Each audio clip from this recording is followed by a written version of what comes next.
Welcome to Brawlhalla.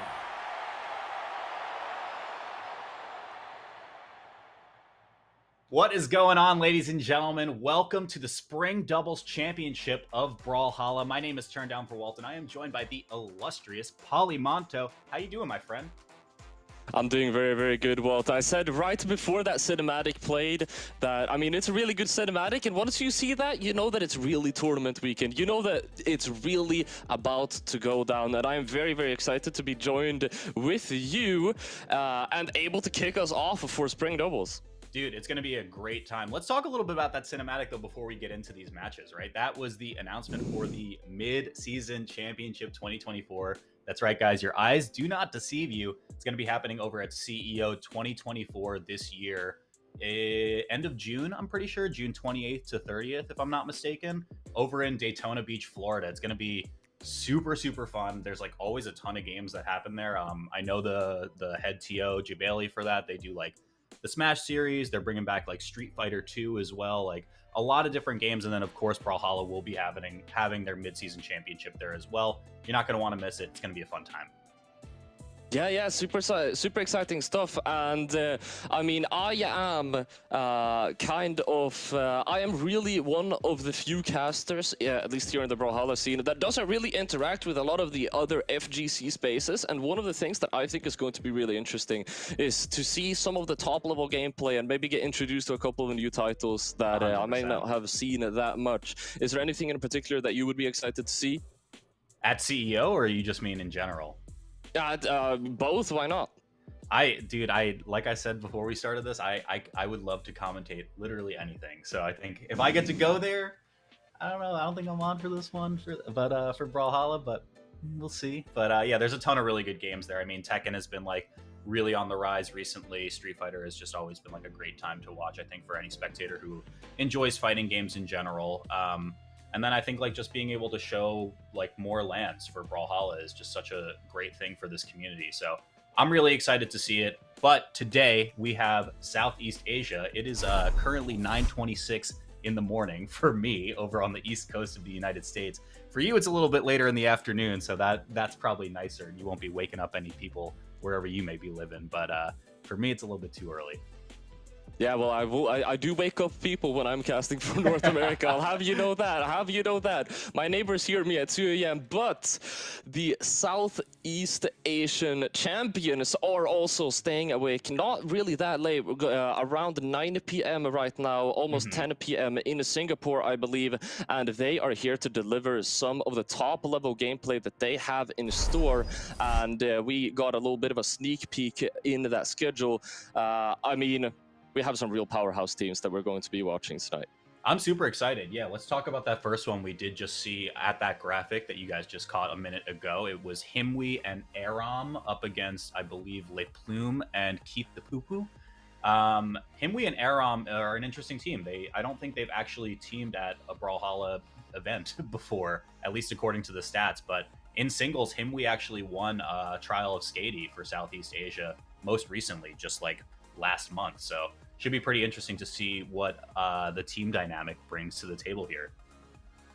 So from what I have been told, Aram is actually a, I guess you could say, ex-pro of the Southeast Asian region, previously known as the name Thorat, which they moved over to North America actually to study there, I believe. And I mean, that is also why, I mean, I saw him with Aram. He's like PR what? PR 276? I thought to myself, what is going on? But this could be a severely underestimated player then, especially considering that they are coming back from the training grounds that is North America, if you will. Oh my gosh, for sure. Yeah, it is a tough place to grow up, I think, if you're trying to get good at Brawlhalla, especially in NA. So I'm interested in seeing what this team brings to the table, right? Like I said before, there's really actually just zero data on these guys in terms of doubles. And I think for the note that you said, probably the tag change has something to do with that as well. What about the other team we have here, Keith and Plume? I don't really have a lot for them either. The last time these guys teamed together was back in 2022 at Brawlhalla Ultimate Series for Southeast Asia. They got 7th at that tournament. But other than that, I don't got a lot. So both Keith and Plume have gotten top 8 before with previous teammates, where they both were performing really, really well. And I mean, this is a pairing that, I mean, is really, really good on paper, and from what I understand, it is a pairing that has been anticipated for quite some time, and definitely I think something that a lot of players are going to be interested and also excited to see. So we have kind of 2 wildcards here, 2 team compositions. All the names are known, but the combination of which we haven't really seen. I don't think this matchup has ever been played in tournaments, actually. It shouldn't have been, at least. Yeah, I'm interested in seeing actually what legends do shake out here, because when I look through their stats page, Keith has like a ton of different legends that he plays. Himwe has a couple as well. I'm seeing in the preview screen right now, it looks like Patrick and is the only one in this lobby right now. So I don't know who else in terms of who's going to be playing, but maybe we can take a look at the stats in the meantime. So Himwe on the Terros, of course, one of the absolute powerhouses of the Southeast Asian region, and they've actually been grinding quite a bit this season as well. I looked up the day before yesterday, so it might have already increased. They have 1,204 ranked 2v2 games this season. They reached 2,400 with the 4 different teammates. Again, Aram. You see it right here, PR 276. To me, this was an unknown player because it was a little bit before my time. But there's the math doesn't add up when you're PR 276 and you have 5 top 8 finishes. Right. The math ain't mathin' for me either, Polly. I don't know. There's something a little sketchy happening here. Let's talk about Plume for a second as well. Couple top 8 placements as well over the last couple of years, 67% win rate as well, 3rd place medal, and that's about it. But how's his teammate looking? Keith the Poo-Poo, as we mentioned previously, this is a team composition that has been anticipated for quite some time. They both performed quite well on their own. We're actually able to see the Plume twice now. He is too powerful. He's too good. He's just too good. His teammate is himself. That's insane. Wait, so if they're teaming together, we're playing 3v2, is that it then? Oh my gosh. It looks like we're going to get into it in just a minute. Just based on the stats, I'm seeing Terros, Wushang, and Hattori as the legends, although I don't know if what we're going to get locked in just yet. It looks like the Terros will come through for our first player here. I can't recall their name off the top of my head. But yeah, I mean, what are you thinking so far about this matchup? I mean, like you said before, Himwe and Aram are kind of like a sleeper team, but not, right? Because we knew that they were good for a while. But I don't know, who do you have for this one?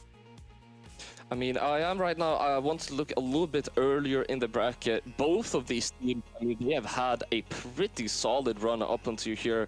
Right. Not really taking much of a beating. Of course, neither of them have lost any sets since we are still in winners. Winners top 4, that is even. So you have, right. You're going to get quite far. Sorry, top 6 at least. You're going to get quite far by winning this game. Again, it is 2 wildcard teams, and I think, if anything, this one game will give us more data and information on how these 2 teams play than is already known. Excited to see it. I'm taking a look at the lobby once again. It looks like 3 out of 4 are in here.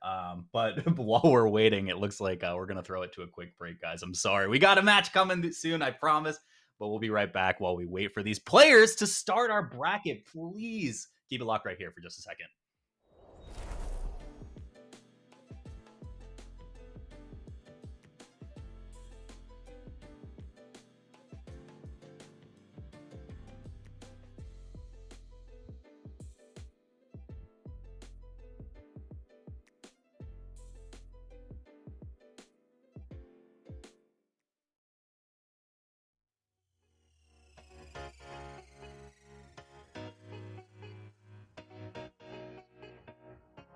I know I should grow up, but I don't wanna get older.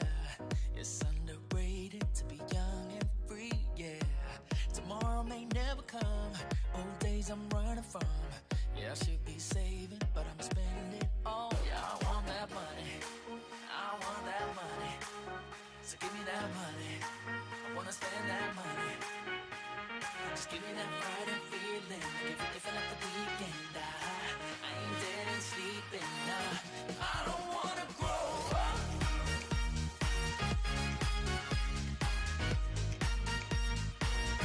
I don't wanna grow up.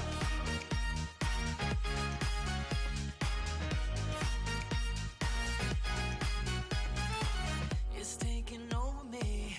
Feel like I could fly away. Oh, I've been waiting to kiss the sky, yeah. One day I'll get serious, but I will have no regrets. And I might start saving, but it ain't right now. I want that money. I want that money. So give me that money. I wanna spend that money. Just give me that Friday feeling. Like every day feel like the weekend. I ain't dead and sleeping. Nah, I don't wanna grow up.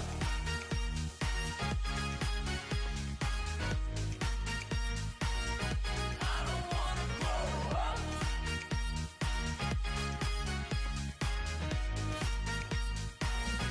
I don't wanna grow up.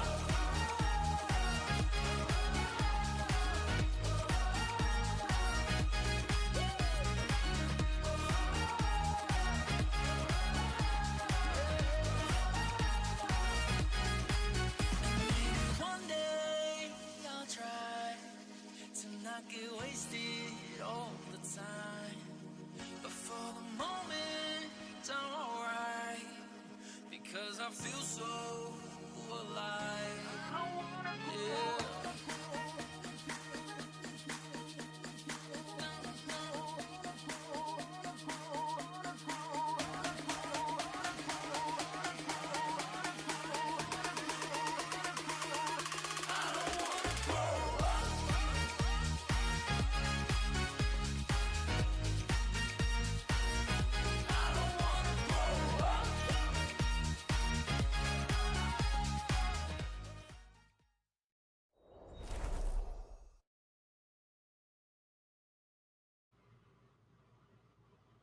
Welcome back. This time, for real, we definitely have a match for you. I promise. It's Turned Down for Walt here with Polymoto, and we got our first match here at long last. Again, I mean, it's early AM for me, man, so this is just more time for me to sip on my coffee, enjoy my morning, kind of ease into some good Brawlhalla.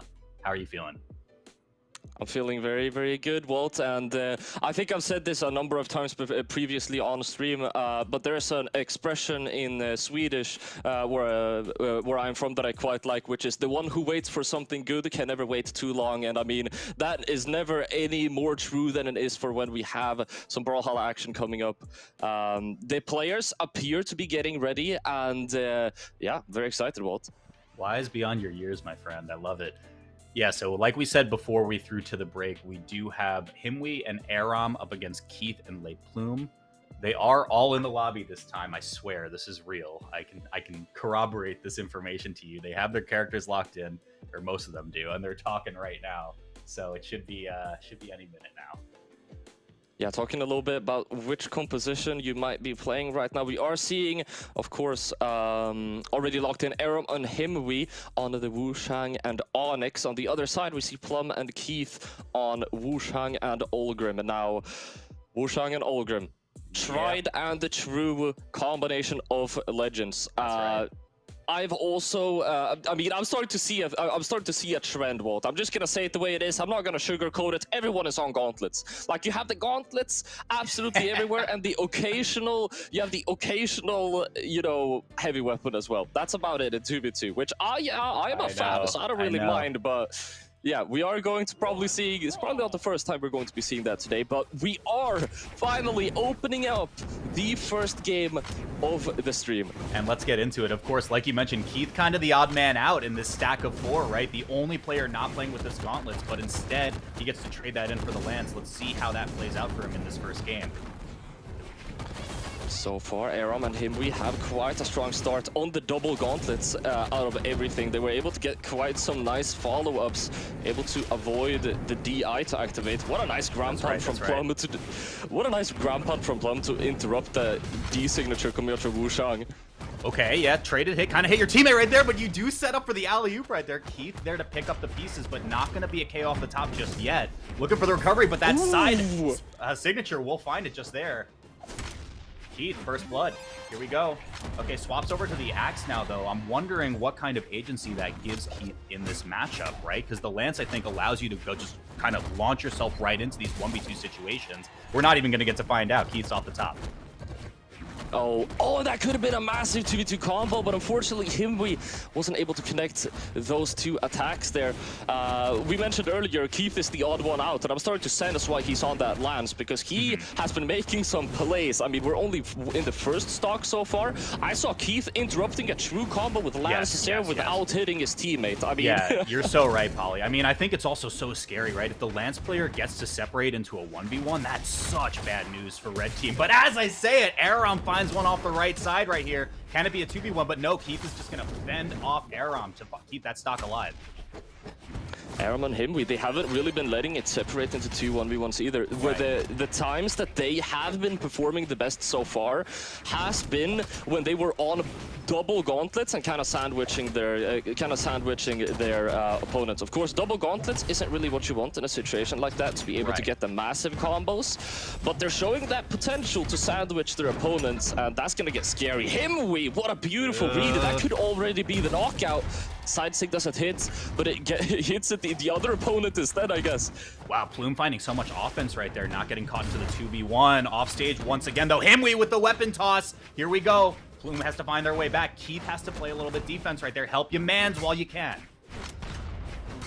So much pressure. Plume barely able to play the game right now. Has to play very, very carefully. Keith covering up incredibly well, throwing out these signatures, allowing Plume to get that weapon, and they have a fighting chance. Both Aram and him, we are low. It's actually looking more and more dangerous for them. They need to get these stocks off right now. Dude, Aram just tried to go for the ground pound right there and ended up just completely losing all stocks in the process. This one's looking like a wrap here, Polly. Hang on 1 second. So much coverage right here on the right side. We're running out of resources. What a reversal. It's a 1v1, but it's not even gonna matter. Keith cleans it right back up with that lance.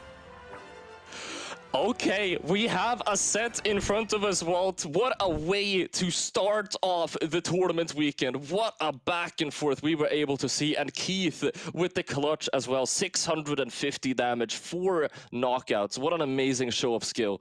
I gotta say, and we were seeing it a little bit on the replays right there, the way that Keith was able to play defense specifically for his partner in that first game alone was just so impressive, right? There was a situation I saw, which maybe we'll see it on replays again later on, where his teammate was off stage, the Ang was looking to do a ground pound off, and Keith just somehow threads the needle right there and just gets a nice little poke, KOs off the left side, and completes that last stock, forces the 2v1 right there.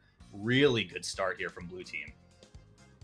Yeah, and as I mentioned, I mean, it was looking really, really good for Himwe and Aram up until the last moment. They were just not able to get that stock off of Plume, which for a really long time, I mean, he was red for, I'm not sure, he got into red like maybe 30 seconds before the game even finished. And if they were able to take that stock off, that would have been GG. But Keith put up so much pressure, throwing out signatures and lights on the axe, on the lance, not allowing their opponents to get anywhere near his teammate, and they just couldn't get that stock off. And what happens when you tunnel vision just a little bit too much? They're gonna rack up that damage, they're gonna find the first knockout, and then the next knockout is gonna be a lot easier. That's right, that's right. And the numbers really do tell a lot of this picture for this first game as we wait to queue into our next one.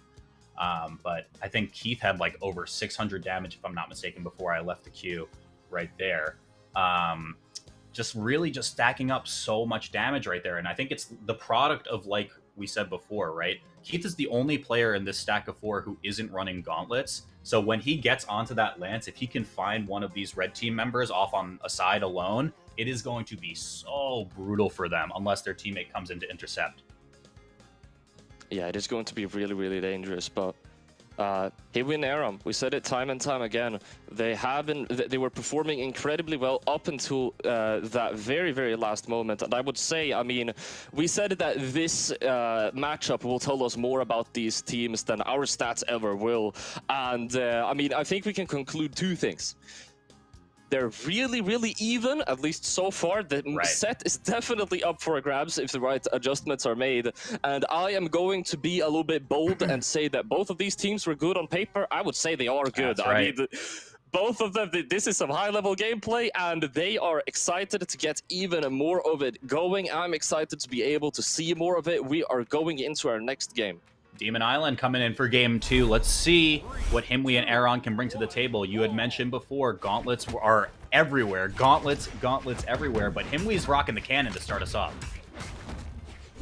Keith able to get a quick combo, and Plume actually going for the commitment up into the air, but they have quite some spread out damage, both Himwe and Aram in orange, but again, Plume finds himself in red before any of the other players. He needs, he's already proved it, he's good at sustaining these stocks, so maybe I have no reason to fear. Wait a sec, Aram just says, let's cut the middleman right here. I'm gonna find the stock. It's gonna be one in reply coming from Keith, though, to keep it pretty even. Orange bars for both red team and blue team here. But, I mean, Himwe's still holding on to this cannon as he just goes off on the right side. That end-out coming out from Aram, it was an amazing opportunity to get a team combo and very quickly knock out Keith, but Plume, Sire into signature, beautiful knockout, in the process, saving his teammate as well, which still is sustaining that first stock, but Plume, second stock orange, now red, onto the offstage. He needs to start playing a little bit carefully, I think. Ooh, not going to be a K-off on the top for Plume, but next one is surely going to put at least a little bit of distance between them. And again, the name of the game right here is how can these teams leverage these 2v1 windows of time, right? Especially when you're playing on off weapons. You had mentioned earlier in game 1, right? Double gauntlets is very strong, but it's kind of rough because it introduces DI into the mix, right? So it makes these 2v1s a little bit less guaranteed. Yeah, and especially for, I mean, Himwe and Aram are the only two players that actually, they are the only ones that can have DI, but they have also shown a lot of success in setting up those situations. Yeah. You see it right there. Himwe going to the other side of the opponent before he attacks them, just for that chance that maybe my teammate will be able to get a follow-up. What a weapon throw coming out from Plume as well. Yeah, and I gotta sing the praises of Keith right there too, right? He was looking to get the edge guard over on Aram, and it was such an excellent target swap to say, like, you know what? I'm going to support Plume for a minute to make sure we secure this KO. Keith playing exceptionally well as well, but Keith and Plume, it is starting to get, it is starting to look rough. One stock closer to the finish line, though. Aram down to their last as well. It all depends on whether or not Plume is able to stay in that stock, and he is getting knocked off stage right now. Quick reversal from Himwe right there means Aram can look for the edge guard, but I mean, Plume does touch ground right here, so now it's off stage for all of the blue team. Oh! Hang on 1 second. Okay, recovery off the top. We'll give a window of opportunity, but Plume lives. Plume still keeping the stock, sliding out on the ground as well. He needs to get back on the stage. Double exclamation mark. Sire comes out. That could be knockout, but they decide to go for the 2v2 combo instead. That would have been a really, really good decision, but it didn't rack up just as much damage as they were probably hoping for. Plume and Keith still have a fighting chance in this game. You are 100% right. We did see the exclamation points there earlier for the wall slip right there. A little bit of miscommunication from blue team means Aram has a second to breathe. Here we go, Plume. Deep red right now, anything, just a slight breath of fresh air will be enough to find the knockout, and it's a 2v1 for Keith. And there it is. They are able to even it up 1-1. We saw last game, it was really, really close, down to the wire, and then we saw one final reversal. This time, the exact same thing happened. Only difference is that Aram and Himwe came out on top. That's right, that's right. And it's exactly like you said, right? Like, these teams are very, very evenly matched for the most part. We are going to go even in the game right now. This is a best of 5, if I'm not mistaken. So we will be going into our tiebreaker game in just a second. But damn, what a set to start us off right now, Polly. What do you think? I mean, I've said most of the things that are to be said. We are very quickly jumping into our next game. What I think, first off, I said earlier that Plume is having a little bit of difficulties maintaining those stocks, and I see that Plume swapped to Hattori. Without jinxing what might happen, I'm just going to say I really, really like this swap. Okay, let's see how it brings to the table right here. Again, Keith starting us off on the axe, the cannon from Himwe. Beautiful damage rack up coming out from Keith. He is dominating that aerial space with that axe. Himwe tries to put him out, but he's unable to do so. Himwe going down. Out of resources. Yeah. The Sire. Camden has too much movement for its own good, man. Oh, wait a second. Okay. Circling around the bottom of the stage right there is Plume. Staying alive on this first stock right here. Himwe wanted to play maybe a little bit defensive after what looked like a pretty early first stock right there. Keith throwing out attacks left and right, dominating the space with these sidelines, as I've said previously. I will refer back to, I've called this previously the Delta defect, where you kind of get into a flow state with axe, where you're hitting so many attacks on your opponents that you don't really have to care about hitting your teammate anymore, because it outweighs the amount of times that you're hitting the opponents. 100%. Well, I'm looking for the GC right there. Not going to get too much after that, but it's Keith on Lance time. It's not going to be for long, though, as the recovery finds the KO off the top. 2 stocks across the board. Himwe all the way down in red now.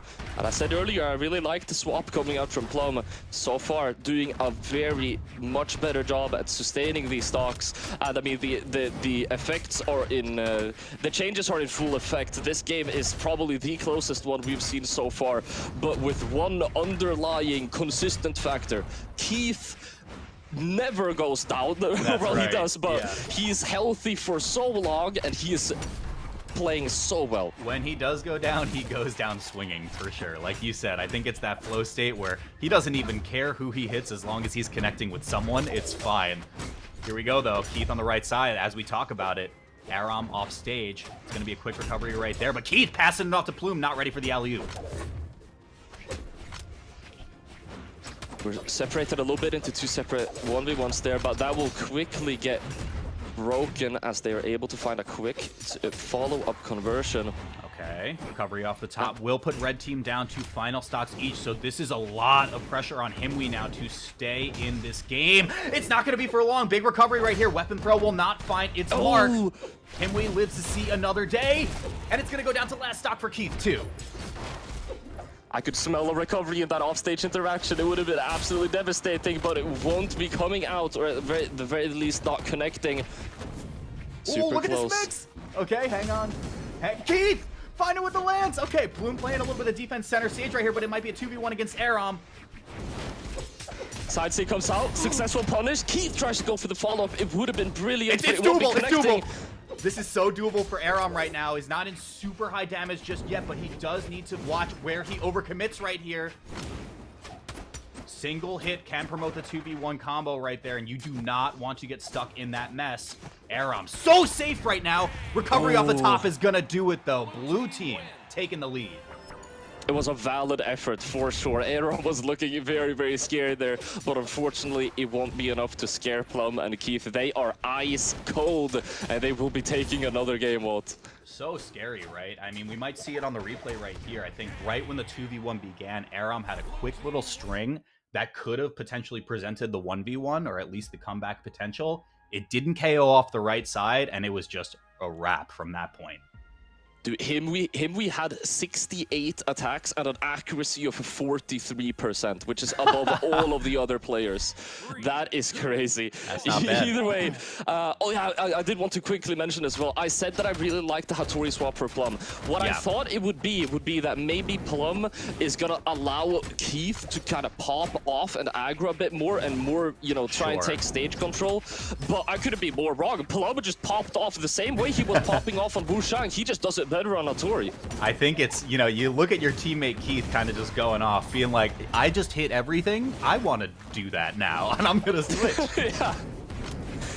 Absolutely, and it has been working well so far, but Aram able to get that stock off, and I've been telling you, man, those double gauntlets, they're connecting things on the double gauntlets. I'm not sure if they labbed at that, or if they've just been playing gauntlets a little bit more together.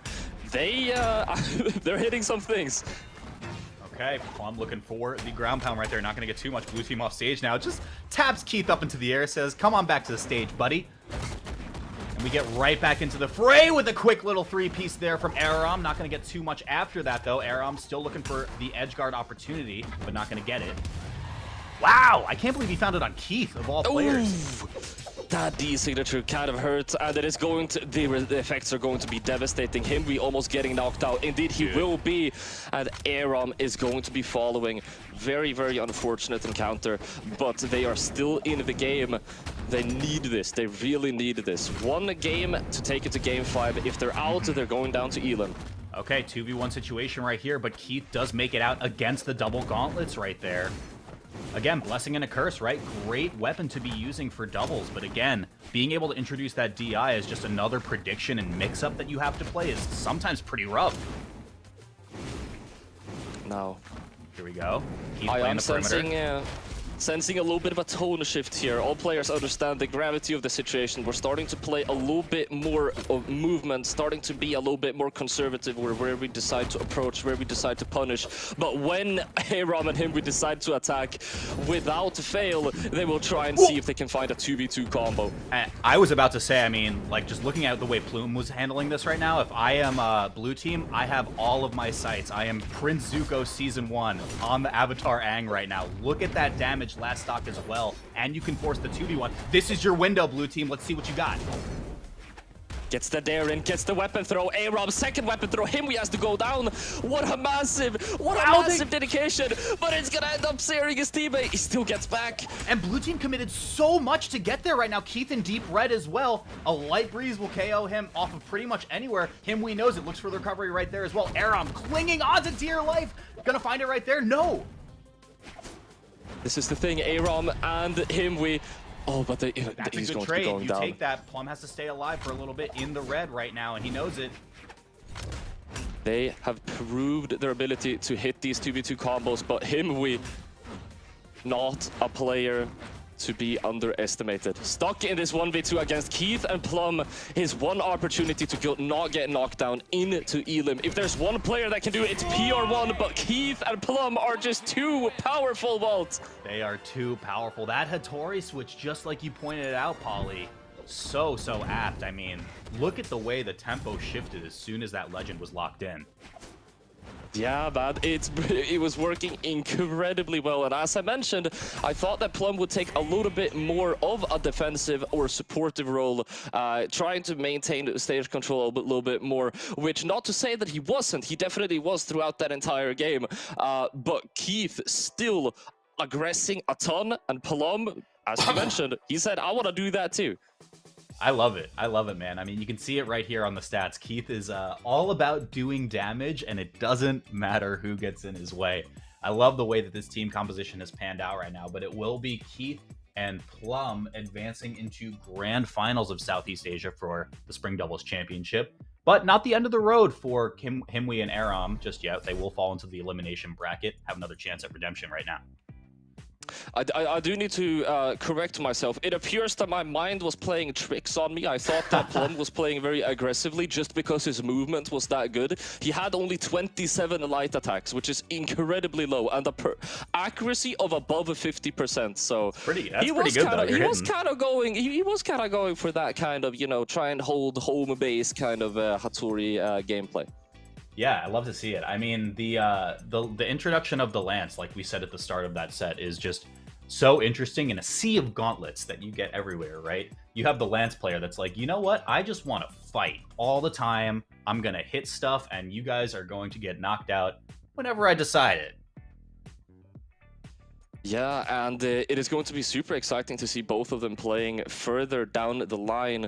Of course, Plum and Keith securing their position in the grand finals, whereas Himwe and Aram, they are going to be getting quite a long break before the bracket is going to be catching up to them, able to recompose themselves, able to maybe talk a little bit about their game plans for the potential rematch. That's right. That's right. We will be getting into our next match, which will be an elimination side quarterfinals match. I believe who's confirmed in here so far is Vortex and Sire on one side, and Sukuya and Puzzles on the other side. Their opponents for both matches have yet to be determined, though. Yeah, so I'm not sure which one we are going to be seeing coming up so far. I do believe we are going to be seeing a Serenity and Tax Evasion coming up next, although their opponents are not yet decided. They are still in top 32. Their potential opponents is either Phronix and Kami or Sky and Comr. Okay. What do you know about some of these players? Tell me about Serenity and Tax Evasion. So, I mean, Serenity and Tax Evasion, I believe Tax Evasion, of course, all of these teams at this point, we've gotten that deep into the bracket. We're only really going to be covering some absolute powerhouses that at this point, I don't really think it needs to be said.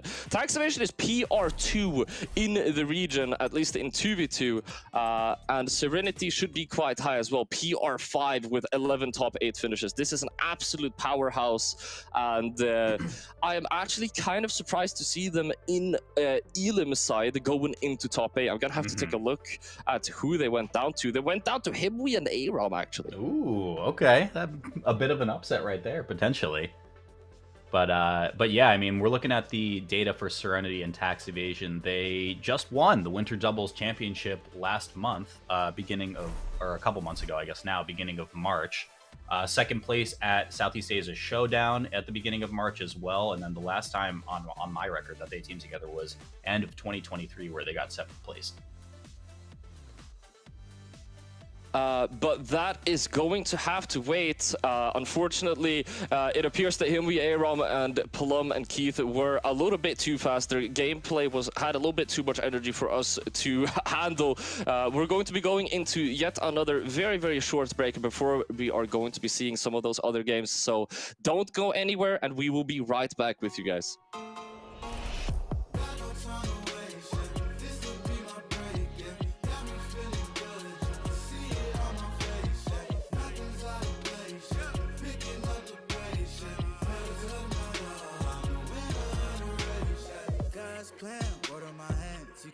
You know I'm the man, count up an M, run up the bands. Did it before, I could do it again. Style and profiling, I'm setting the trends. Late to the party, but it never ends. I'm making back every dollar I spend. Keeping it real, I can never pretend. Soon as I say go up on the rodeo, call me an angel, look up in my halo. I put some heat on the beat, I'm Fredo. Everyone know what I bring to the table. You know that I'm in this for life. The real ones, they stick to my side. I'm about to be ready tonight, don't mean to be killing the vibe, but I got no time to waste. This will be my break, yeah. Got me feeling good, you can see it on my face, yeah. Nothing's out of place, yeah. Picking up the pace, yeah. Pedal to the metal, I'm the winner of the race, yeah. Chasing that bag until I'm at the top. You know I'm never gonna stop. I got the keys and I got them on lock. Landing lights, you know I'm This is a vibe that you never could block. They can't get mad cause I'm walking the walk. They liking my style, they love how I talk. When I do a song, they wait for the drop. Might get some diamonds to put on my wrist. I took the credit, I don't ever miss. I'm problematic, you never could dish. I make a hit that you never could skip. I got the drive, I'm up in the sky. You look at the clouds, you see that I'm flying. Only doing, you know I ain't trying. Keeping the mileage, catching the vibe. And got no time to waste, yeah. This will be my break, yeah. Got me feeling good, you can see it on my face, yeah. Nothing's out of place, yeah. Picking up the pace, yeah. Pedal to the metal, I'm the winner of the race, yeah. Got no time to waste, yeah. This will be my break, yeah.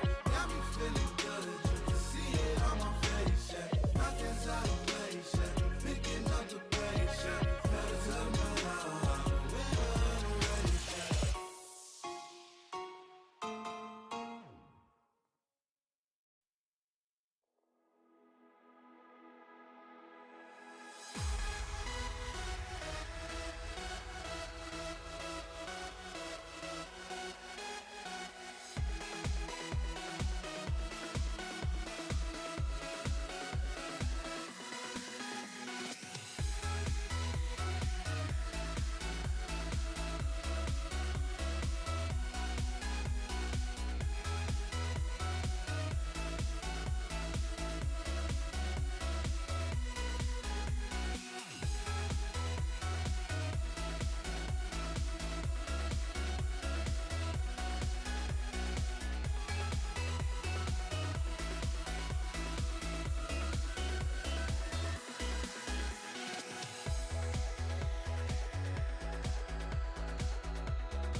Welcome back to the Spring Doubles Championship of Brawlhalla. We got a match coming at you in just a moment. It's turned down for Walt and Polymoto right here.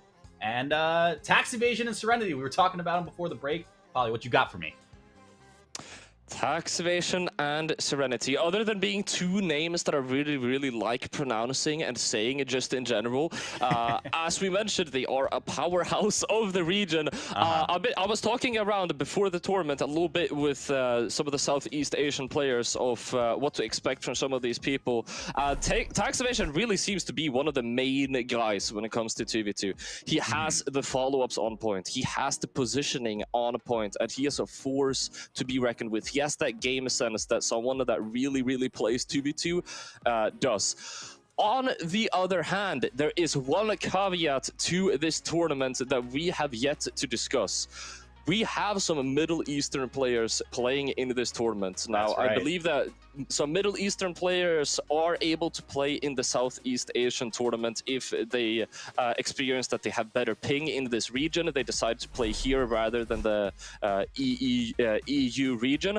And a lot of Southeast Asian players are not really that sure of, like, yeah, these guys might have been in our queues a little bit. I mean, Middle Eastern players, they kind of play in that ME queue, they kind of play in the EU queue, but we haven't really seen them go head-to-head against SEA. So this is really unknown territory, and we have only two teams from the Middle East that have managed to get into top 8. I say only two, as if that's not an amazing accomplishment to begin with, which is the upcoming team Sky and Comr, which are now going up against Serenity and Tax Evasion. On the lower side of the bracket, the other team is Urahara and Voder, which we might be able to see if they manage to progress further into the bracket. Yeah, I'm excited to see it. I don't know if you can tell me a little bit more about this team facing off against Serenity and Tax Evasion, because I tried to pull them up right now and I got zero data on them. I know you got the details. I'm not able to do it either. The only reason I knew that Comr and Sky were from the Middle East because I believe we saw Comr on the Middle East tournament whenever we rolled that out. I believe he placed quite well, actually. Sky, I'm not too familiar with whatsoever. So, as I mentioned, yet again, it is going to be another wild card, maybe even bigger than last time, because last time, I mean, at least all of the players were Southeast Asian. Yeah, for sure. Like we had said before, we went to the break. Serenity and Tax Evasion actually most recently won the Winter Doubles Championship for Southeast Asia. First place right there. That was at the beginning of March. And they took a second place just a week before Winter Doubles Championship at the Southeast Asia Showdown in Brawlhalla 2s as well. So this is definitely a team that has some recent, very good results. But of the results that they do have pairing with each other, there's only a handful, so not a ton of data to look at just yet. And I do know, and I can see on my screen, that Tax Evasion and Serenity are locked in on the Wushang and Ulgrim. I know I watched the VOD for the last tournament, and I know that Slow Motion called these guys the Cocoa Spyrox of SEA, and it looks like they might be taking that. They might be taking that very seriously, because we both got them locked in on French flags. So I got kind of jump scared. We're seeing French flags in the Southeast Asian region, man. We did it. Let's go. Oh my gosh. All right. Looks like our legends have been locked in for this match. We're just about to lock in on our first map for this set as well, but we'll get into it in just a moment. Yes, and as mentioned, we are seeing Serenity and Tax Evasion locked in on the Wushang Ulgrim. Sky and Comr are locked in on the Val Terros, so quite an interesting... I would say this is a very classic team face-off here. Not in terms of the players, really, but in terms of the legends, we're seeing a lot of household name legends here. And we do actually have, look at that, below my face, we have a viewer vote, 94% for Serenity and Tax Evasion. These guys have some faith behind them. We are seeing, this is the effects of winning a tournament. Well, these guys, they have confidence in them. We got some non-believers in the chat though, man. I don't know, 6% now for Sky and Comr? Come on, man. Some people rooting for the underdogs, but Yeah, they're saying, hey man, you try coming to our region, you think you're gonna farm the guys they got first in our last tournament? I mean, come on, get out of here. Serenity and Evasion got this in the bag, but Sky Comr, only time will tell what kind of resistance they will be able to put up. Oh, I know. Maybe those people that voted for Sky and Comr are going to be luckily surprised. And the Western Air Temple was the last strike right here. We are going to be loading into game 1 in just a second. Here we go, folks. Serenity and Evasion up against Sky and Comr. Unknown team versus a team with some pretty solid good results, and the chat vote is in favor of them. Let's see if they can bring it to the table here. Yeah, it's pretty strong contrast in terms of notoriety and, of course, previous placements so far. We are only just getting started, but Serenity and Evasion, I mean, you can tell by the way they're moving around the place. This is why they're known to have good game sense. This is why they're known to have good follow-ups. Okay. Kind of pincering out right now, but forcing the first 2v1 is red team. Comr breaking that one up right there, but nice follow-up again, but you got caught in the mix. Ooh. Yeah, Sky and Comr, they're saying, hey, you guys got really good follow-ups. You are kind of out-positioning us a little bit, but we still have Terros and Val, and we know how neutral game is played. Able to rack up a ton of damage, but I'm seeing them sandwiched between Evasion and Serenity every other second, which is not a situation you want to be in. Okay, Comr not going to be off the top just yet, but... Oh my lord. Oh my lord. Wow! Comr just fighting back right here off the right side. Love to see it, but it will be a KO off the right side. Sky just recovery right there to completely get out of trouble for as long as you can. Evasion now. Only player still on 3 stocks, albeit very, very damaged on that last one. Comr, though, with an amazing play off the top. They're able to get Serenity down to last stock.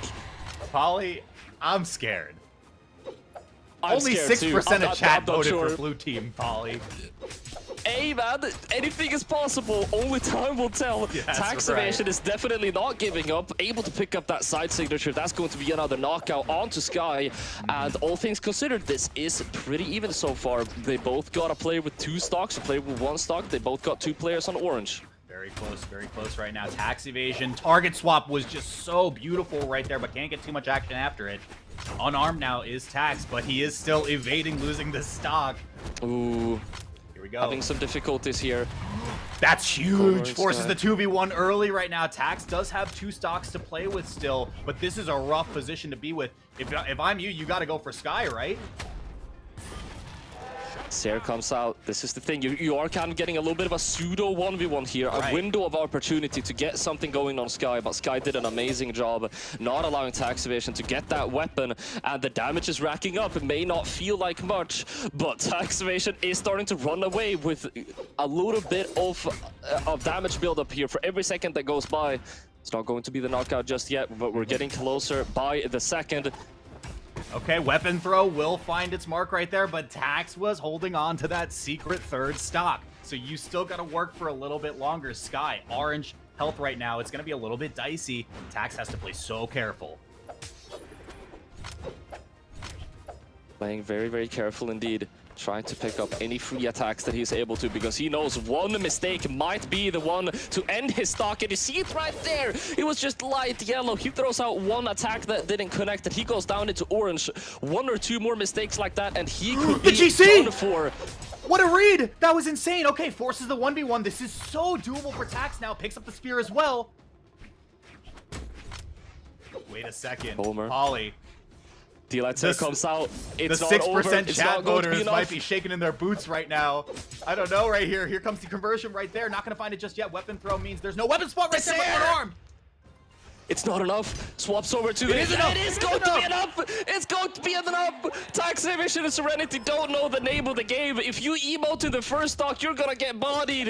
Comr and Sky taking the first game. We're only 1-0 right now, and it feels like this set. I can't believe what I'm seeing, Walt. This is crazy. Polly, yeah, you took the words right out of my mouth, man. I just want to let it play out. Oh my god. And they do too. They do also want to let it just play out, because they are immediately locking in their next legends and beginning to ban some maps, wanting to get started here. We are seeing already this early a legend swap. Serenity swapping over to the Orion. Okay. I mean, I think you maybe need to make a change right there. Tax almost brought that one back, but I mean, the name of that first game was Serenity falling out so early right there. Let's see if the legend swap makes a little bit of a change right here. And now, I don't want to be the one to take the fun out of the party, but an underdog team. What is like an underdog team that is still quite skilled? What is like the most common scoreboard result of them whenever they lose? It's 3-1. You get that first game, you're able to surprise your enemies. We can't underestimate Serenity and Tax Evasion. They are the favorites going into this matchup in so many ways, but Sky and Comr, the most important thing, they proved to themselves and to everyone else that they can at least take one game off. But Serenity and Tax Evasion, I mean, I'm looking at this first stock and they are playing, they're playing this very, very seriously. We'll see. It looks like that legend swap from Serenity has been paying off dividends as he picks up the lightsaber right there. Comr able to get in a Nair Sire onto Serenity. Tax Evasion wanted to get a punish, but he's going to get hit instead. The charged up side signature, but it's not going to lead into any massive combo potential, but the 2 knockouts are going to be coming out either way. Oh wow, Sky was just kind of dashing around in the middle of Tax Evasion and Serenity, both at high damage as well, so any hit can do it. Tax Evasion will be the first one to fall on red team. Is Serenity soon to follow? No, plays the backside right there and still staying with this one, even after that hit too. 2 D-lights straight, and it's still not enough, and they are kind of running away with this lead now. Comr having a bit of a hard time as well, all the way down in light red at this point. They need to get this stock off Serenity. All right. Tax was getting a little bit diced up there on the right side. Serenity picks up the lance right here, looking to extend for all of it. But gets reversaled off there. Okay. The dare while still charging it up. What a courageous option to go for. And just like that, both blue team members in the red right now. Sky wanted to find a reversal there off the right side. Tries to get the grapple there with the hammer as well. But red team there to play defense. It's a 2v1. The recovery off the top finds a double KO. And this is, I mean, this is kind of just what we were looking at one stock ago. The only difference is that Tax Evasion and Serenity, they were able to do a little bit faster, a little bit better than last time. Sky and Comr, they need to level up their game right now if they want to take this to 2-0. But Tax Evasion and Serenity, they're looking solid, man, and they're looking to close this out. They're going to be going down to their last stocks, and this is the one that's going to be deciding it all. Yeah, as you said it, last stock right there. It's the 4-player scrap right here on the right side right there. Comr wanted to find some action. Tax Evasion needs to recover right now, but now it's just such a scramble off the right side. Sideline recovery comes out. Serenity down in orange now. Okay, one more recovery, yeah. Comr was looking for all of it right there, but Serenity on the lance is so scary, and now it's the 2v1. This is surely it. Tax Evasion and Serenity, they're so solid in these 2v1s. Comr has been able to hit some pretty crazy things so far, but crazy enough to take on these 2 guys in a 2v1, I'm not sure. Takes a recovery to the fakes, takes a D-line recovery, but it only catches the teammate. That one will surely be it, and yes it will. 1-1 on the board, Walt. And the legend swap from Serenity changed the momentum entirely in this game too, right? Look at how much longer Serenity was able to stay in the mix, in the fray, through all of this. I mean, again, brought it down to last stock for the red team, but I mean, what a momentum change right there for Serenity and Tax Evasion. I really hope we will have time to look at the stats for this game. Yes, we will. All right, yeah, Serenity, 63 attacks and an accuracy of 56%. That's how you get 606 damage right there, man. And we are going to be running it right back again for the tiebreaker game. No swaps coming through now. 1-1 on the board. As mentioned, Comr and Sky, they were able to take that first game off. They proved that it is possible. But Serenity and Tax Evasion, man, they were looking very, very solid in that game. Then again, they were looking very solid in their gameplay, but it feels like every time I looked away, Comr and Sky were able to kind of equalize it. Maybe not really take that lead back, especially you just let it rip towards the. Oh my lord. Okay. Especially not, yeah. All right, wait a second right now. Blue team taking that first lead pretty early, and it was off the back of a stock from tax evasion instead. Here comes the 2v1. I mean, Serenity has been doing a great job at, look, finding these openings. As soon as one member of blue team starts to try to piece something together, Serenity is there to pick up the pieces and finds the double KO off the Lance as well. What a turnaround. Tax evasion in second stock ores at this point, but Serenity is absolutely clutching up when it is needed. Serenity, last time you did that, it didn't end up too well. Please don't jinx this. The audacity. Scary sight right here. Recovery will not find the KO just yet. And again, look at the way Serenity has been breaking up this action. Has to get out of the 2v1 right there, but wants to fight through it instead. Activation, last stock, might have to play a little bit careful here. He's gonna take some Taros hits to the face, and those hurt, man. Another Sire comes out, tries to look for the second, that would have been devastating, but Taxivation is unfazed. He goes straight into trying to attack Comr, and now Sky and Comr, I mean, this is a pretty solid lead, if I do have to say so myself. They have Serenity on 2 stocks, which is quite scary considering what kind of moves he has been making.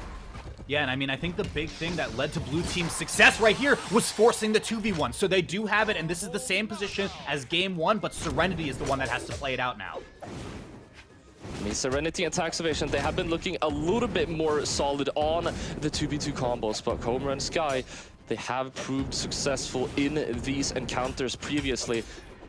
They're able to pick up the first team combo. Just a little bit of that extra damage that you're able to squeeze out when you're in these positions. It's not only about the fact that you have a combined health that is higher than your opponent. You have 2 people swinging at the same time. Okay, Sky gets caught up in the mix of Comr right there. Serenity playing this so cleanly so far, not overcommitting to much, and I think Blue Team is getting a little bit under pressure right now. Yeah, they have not been able to get any significant impact in here, and Serenity is kind of picking up the pace now as well, finding lots of good Saires. The knockback is getting more serious for every single time one of those come out. The recovery will be enough, and there's still a chance. They're just able to find that one golden hit. Here we go. And again, both players now in red. This is super scary, but Serenity was doing so much when he had the Lance. Playing both players off stage right now. Okay, Serenity doesn't want to overcommit. I understand it, right? Serenity's playing so well aerially with this spear. They don't know what he is going for. But Sky not able to get that true combo out. And Serenity still has a fighting chance. This is it. One chance, one opportunity. Serenity. Sky's reaching. Sire Sky's reaching. Okay. It is a 1v1 right now. The Lance comes back. This is where all the power can come through right here. Looks for the recovery. Not going to get it. Wait a sec.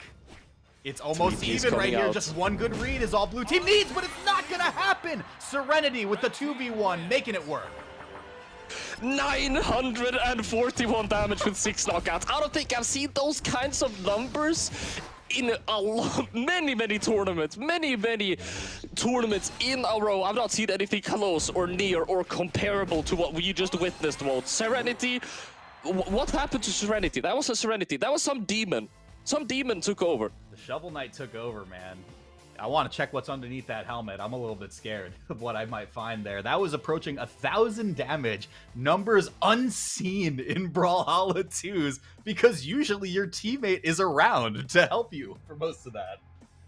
Yeah, and that's the thing, right? I was hyping up Taxivation a lot before we went into this, with which rightfully so. He's been performing well in the other games, but Serenity shows that I am not just about my teammate. I can clutch up when it is needed. We are 2 that make up a whole. And we'll see if these 2 can bring it all the way home right now. On the elimination side, as a reminder to the folks at home, Sky and Comr, they have to avoid that dreaded 3-1 result on the scoreboard, which I mentioned previously. Oh my gosh, what the? Are you kidding me? They're able to get it, and they already, in the first 35 seconds into the game, they have set the tone. They are here to play, and this is serious business at this point. This is why they had 94% viewer votes. Dude, they said, you know what? I don't want a 2v1. Why don't we just pack both of you up together? We'll make it a 1 stock advantage for the red team, or a full stock advantage on both players. Oh my goodness, what an opening from Tax, and Serenity right here might find another one off of that quick 3-piece, but not going to get too much after it. Serenity and Tax Evasion are saying this is a 3-1, Polly. Okay, Sky and Comr able to get 2 quick knockouts. They have the weapon advantage as well if they are able to find a really good opportunity here. But Serenity is able to get that spear in time. As the dust settles right here, Comr will fall to last stock, but it is rather close for the most part. Tax Evasion is in yellow right now. Serenity pretty healthy. Again, the blue team has made the most progress in this set when they have forced the 2v1s. Of course, Serenity was able to take that one back off of the insane amount of damage, but they did force Tax into the 2v1 to win that first game. Not able to connect that DLI Sire. Other than that one missed true combo and maybe one earlier, these guys play double spear so well together. So well, in fact, that Comr is already out with Sky soon to follow. Dude, it's over. It's over. Out. Pack it up. 4 stocks left. Oh they got better gosh. for every single game that went by. And Serenity, again, all 6 stocks on him. 622 damage. Serenity is crazy. Let's take a look at this team combo again. This one is going down and getting clipped, and people will talk about it. I know there's some clip highlight channels out there. They're going to be talking about this one, pulling it up. Oh my goodness. You just find the team combo against both? That was crazy. I think Serenity and Tax Evasion, you know, they saw Serenity's 941 damage from that game 3, and they were like, you know what? I think we can speedrun this game 4. I mean, as I said, man, Tax Evasion and Serenity. Comr and Sky were kind of coming into this, and Serenity and Tax Evasion, maybe they wanted to prove a little bit that, you know, you can't just come into a region and, you know, claim a top 6 out of nowhere. You're gonna have to get through us first, and that's not happening so easily. And, I mean, then again, Comr and Sky, it is a very, very large task that they set themselves out for, getting into this region, and they are going to be finishing with a 7th placement, which definitely is respectable. Yeah, and I mean, they did get a game on Serenity and Tax Evasion. Like I had mentioned time and time again, I think when Comr and Sky were able to force a 2v1 situation, even if it was a position where a member of Red Team had an extra stock to play around with, usually the blue team was looking pretty good because they could take their guaranteed 2v1 combos, kind of inch along, progress the game state, get a little damage, and then close out that first game like they did.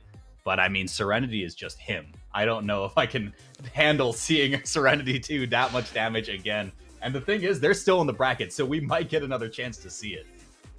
Yeah, and I mean, not only are they in the bracket, they're still in our lobby, Bolt. They're still on my screen. We're going to be seeing them immediately again. So only time will tell what we are going to be getting. Now we have on our stream Sire and Vortex going up against Tax Evasion and Serenity. I believe that viewer vote might be for a future game that we're going to be getting later. Either way, Serenity and Tax Evasion. We've said everything that is to be said, and we have seen everything we need to see, really, to understand what these guys are about. And I will, again, you said that Serenity is him, Tax Evasion, I hyped him up already. Serenity has been playing out of his mind, and this is also kind of an opportunity for Serenity to show. Did Serenity find something in Sky and Comr's gameplay that he could exploit very successfully, or is he just really feeling himself today? That's right. So we are going to get into our next match in just a second. It is Serenity and Tax Evasion playing with, I dare say, momentum, and a lot of it after looking at those last couple games that we got to bear witness to. But they're up against Sire and Vortex here, which is probably, honestly, in my opinion, one of the most anticipated matches, I think, of the bracket, because we look back to the Winter Doubles Championship for Southeast Asia, and this is our gold medal and silver medal teams right there. Serenity and Tax Evasion, of course, winning that one, like we mentioned before. Sire and Vortex coming in second, but they did reset the bracket against Serenity and Tax Evasion to get there, so let's see what happens. And now this, I mean, this right here, this is one of the things I love seeing the most in Brawlhalla, especially in top 8. This is a little bit old versus the new kind of matchup, because Vortex and Sire, they have lower PR than Tax Evasion and Serenity do, but they both have more gold medals than Tax Evasion does top 8s. Wow, okay. I guess we'll see, yeah, and I mean, it's shown in the weapons too, right? Gauntlet cannons to start us off up against that tried and true lance that Serenity took to the bank in that last set. So will that experience come out to shine and give them the edge that they need, or will the new school beat the old school? Only time will tell. So far, we are having quite an even game. Serenity and Tax Evasion, we already know what they're all about. We've been seeing what they're all about, but we are seeing that slight tone shift as we go into the second game, trying to play things perhaps a little bit more cautiously, looking for the opportunities rather than forcing them. Okay, Sire staying in the mix right here, actually finds the reverse hit onto Tax Evasion to get the first stock right here, but it might be two in response. Here comes the weapon toss off stage right now as Sire needs to come back and play defense, but it's not fast enough. That's going to be the second stock taken off of their team. Only player now still with 3 is going to be Serenity, and they are patrolling the ground right now. Sire trying to commit quite heavily to get that knockout, sweeping in with a recovery, but it's not resulting very well. Serenity refuses to go down, and he keeps fighting these D-lights. He's running away with these few attacks that just build up over time.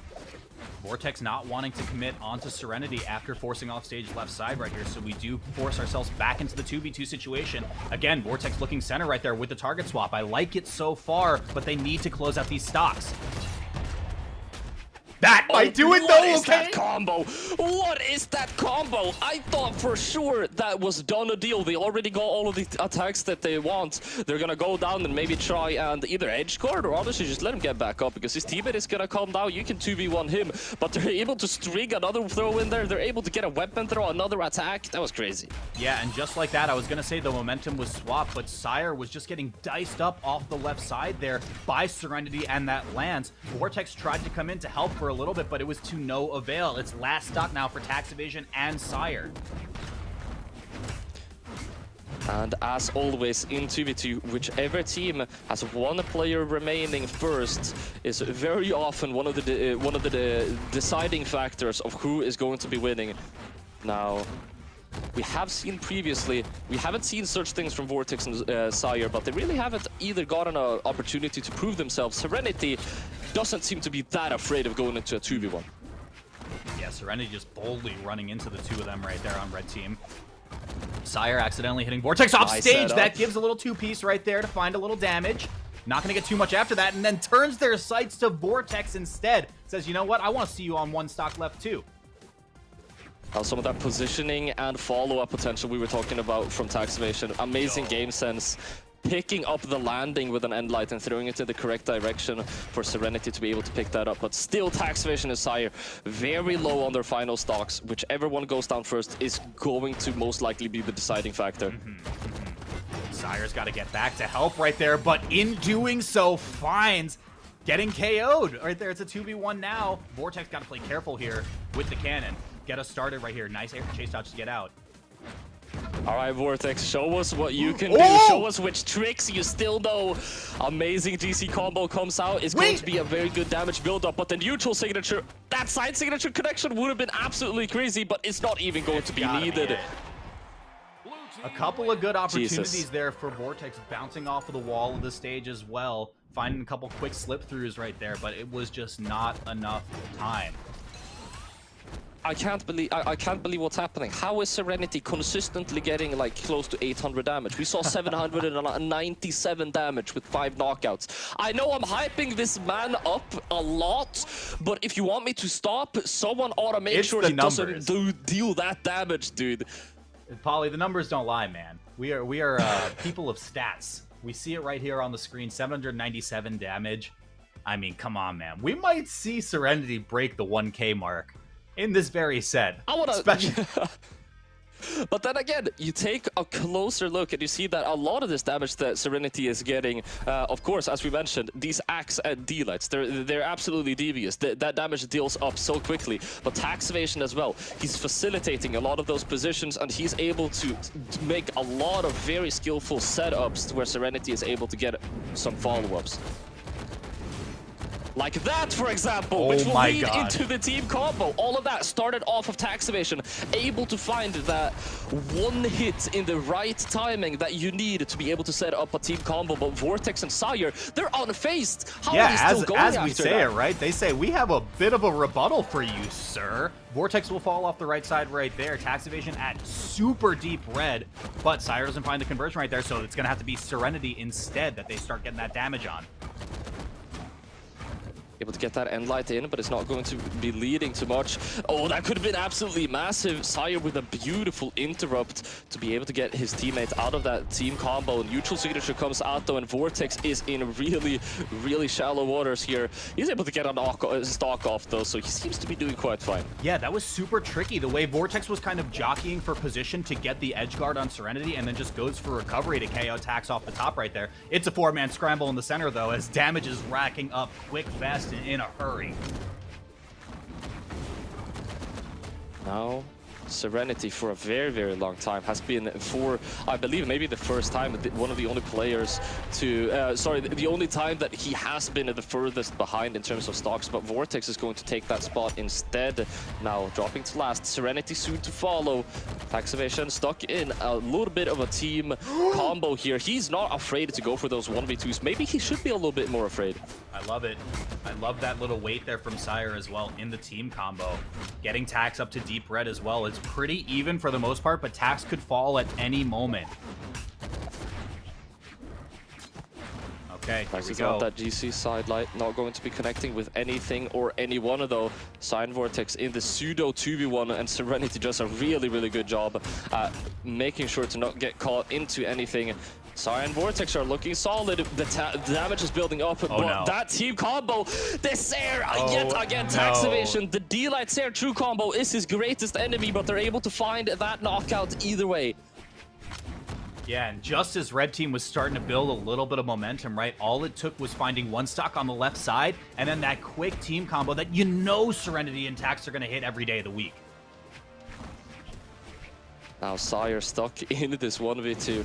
Triple exclamation marks coming out. Tax Evasion with the GC sideline, catching that landing, and the team combo, as you mentioned, they're trying to do it. A little bit of a fusion of the combo we've seen before. They're not able to connect it all the way, but that's the thing. It's so much damage, it doesn't even matter. The light ground pound, that's going to be it. 2-0. Check the numbers. Check the numbers. Throw it back up. Give us the stats because swapped. we can see it. We can see it. They swapped. Dude, this team continues to baffle me. I'm not sure what to believe anymore. Walt, I'm at a loss for words. I'm right there with you, man. How are they getting this much damage? It's crazy. Like you said, they did swap this time. They said, you know what, Tax, you can take the lead this time. I've had enough of the spotlight. The other games. The other games, Tax Evasion has been very, very pressured and very pressed, right? And that has allowed Serenity to get a lot of that free damage in. This time around, the roles have been reversed. Both of these guys then could really, really cover up for their teammates whenever it's needed. Sire and Vortex, on the other hand, they have been falling a little bit short in these games thus far.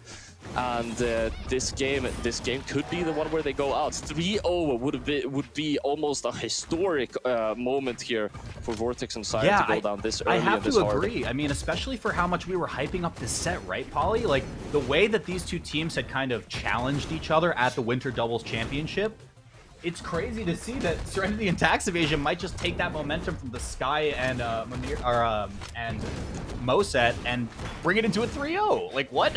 How? Yeah, I mean, it is also like, even to begin with, it is. I looked away from the screen for like 1 second to take a look at the bracket, and Vortex is second stock red. What did they do to my man? What is going on with these guys? To my boy. What have they done to my boy, man? Let them, hey, 2 stocks now, but Vortex! Tax Evasion! Someone help Tax Evasion! Oh my lord, Serenity, again, we've said it before, they cover up for each other, but the signature comes out. What is happening? As we say it, though, I mean, I think Vortex and Sire might be tuning into the stream saying, we're not getting 3-0 today. Vortex in red right now, though, so has to play a little bit careful as Sire is the one that wants to take initiative here. But he's getting diced up on the left side. Vortex wanting to help out now with the cannon. Vortex cannon, man. Something changed in his demeanor. Going for repetitive attacks over and over again. The dares were working phenomenally. Tries it again with the nairs off the top, and that was kind of working. He has figured out something here going up against Tax Evasion and Serenity.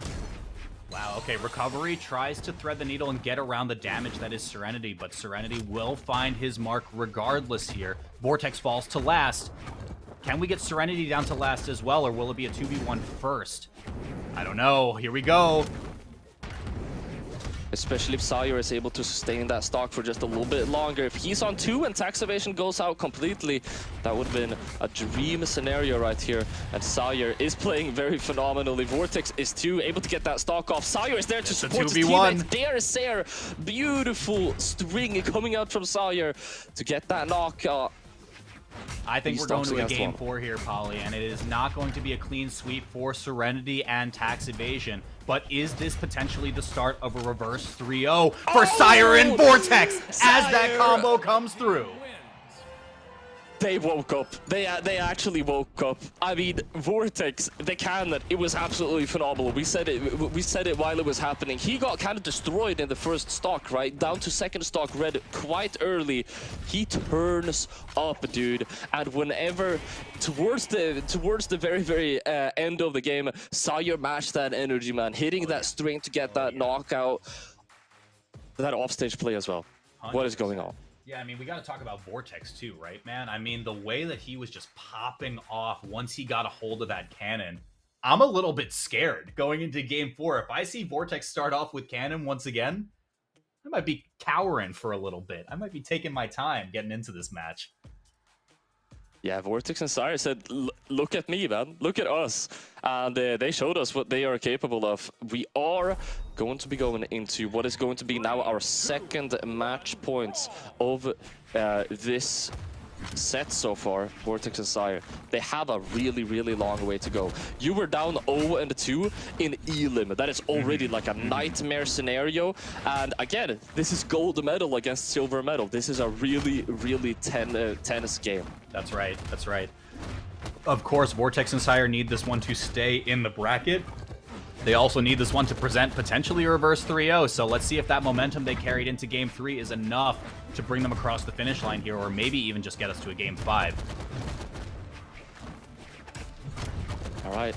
We have some light scrambling so far as both players trying to get any kind of free hits that they're able to. There's our first real conversion that we get there. It's going to be the end light into the neutral signature from Sire and Vortex. Sire again. Sire is so good at just coming in out of nowhere with those Sares. We've seen it already 3 times in his first stock. He comes in, interrupting the opponents with a massive axe Sare, sometimes enough to even knock out. Yeah, and that was a crazy good look from Serenity right there to at least equalize the stocks right now. Actually takes the lead as Serenity hangs on to it right there.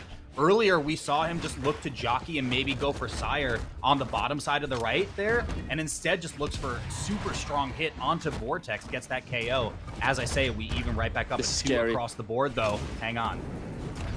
Yeah, the 1v2 that you have for just a moment while your teammate is respawning, it's absolutely devastating if you get stuck into any kind of team combo, but Tax Evasion was able to avoid it. Serenity! What happened? What? Again, Vortex! I can't take my eyes off Vortex. He keeps losing his stocks whenever I stop looking at him. I need to pay attention to him. Yeah, blink and you might miss it. We'll see. Vortex falls to last right here, and he needs to stick around if Red Team wants a chance at redemption right here to at least bring it to that Game 5. Serenity and Tax Evasion, man. As you mentioned, you blink and you miss it. They're able to pick up those stocks, pick up those knockouts so incredibly quickly. And that, I mean, the damage that dealt. But Sire, what a commitment. That was a commitment. You're absolutely right. Yeah, looks for the GC right there. Almost found the KO off the top. But I mean, Tax was just there to pick up the pieces. This is looking rough for Red Team now, Polly. It's going to be very difficult. Serenity on 2 stocks. He has that extra wiggle room. He can go a little bit aggro if he wants to, and he could surprise Sire and Vortex quite heavily. Endlight going to be catching both of them as well. Ooh, Sire caught swinging right now, and now in the middle of Serenity. Serenity not going to be up the top, but that's a window to go on to Tax potentially.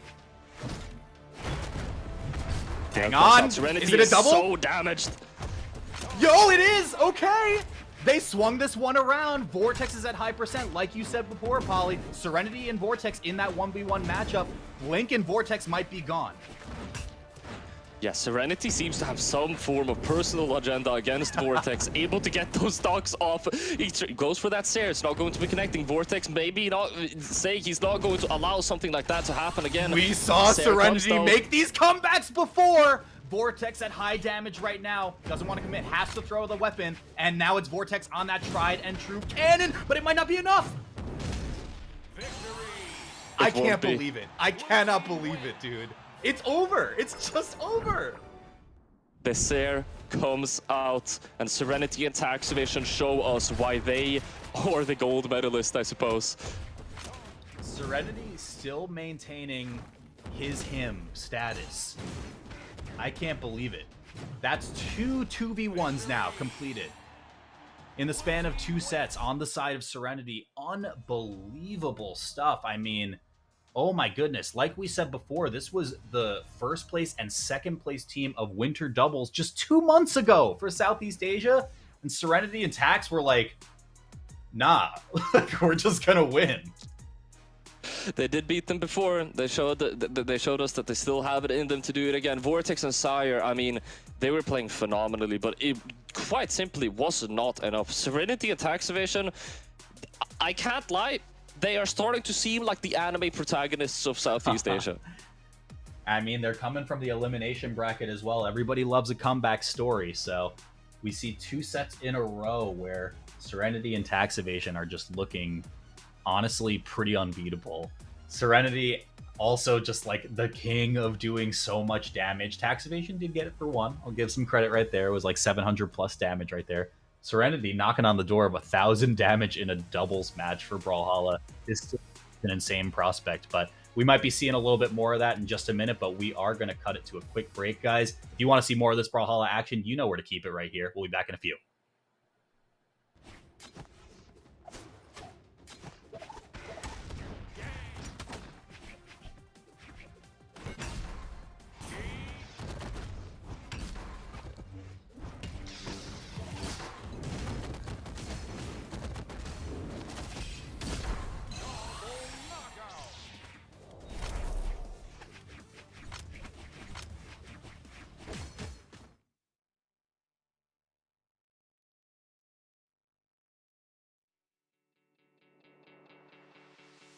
Look out from the other side. It's us against the world tonight. And the fear for you and me. We can build eternity. This secret we're fighting. We're hurting, don't be afraid. This secret, we're gold, shining in the dark. When opposite worlds collide, we know there's nothing but space between us. We will crash under the burning sky. Only when opposite worlds collide. Cut the tightrope we walk on. Watched us falling for so long. We both know it's not too late. Without you, there's no other way. The secret, we're fighting, we're hurting, don't be afraid. The secret, we're gold, shining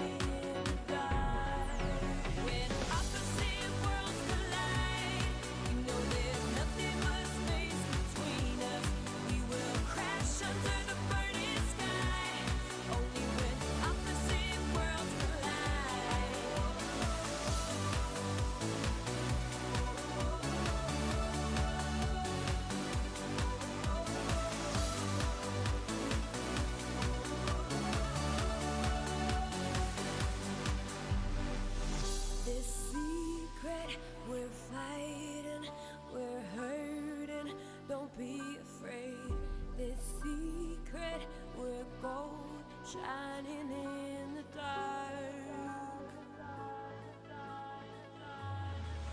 When opposite worlds collide, we know there's nothing but space between us. We will crash under the burning sky. Only when opposite worlds collide. When opposite worlds collide, we know there's nothing but space between us.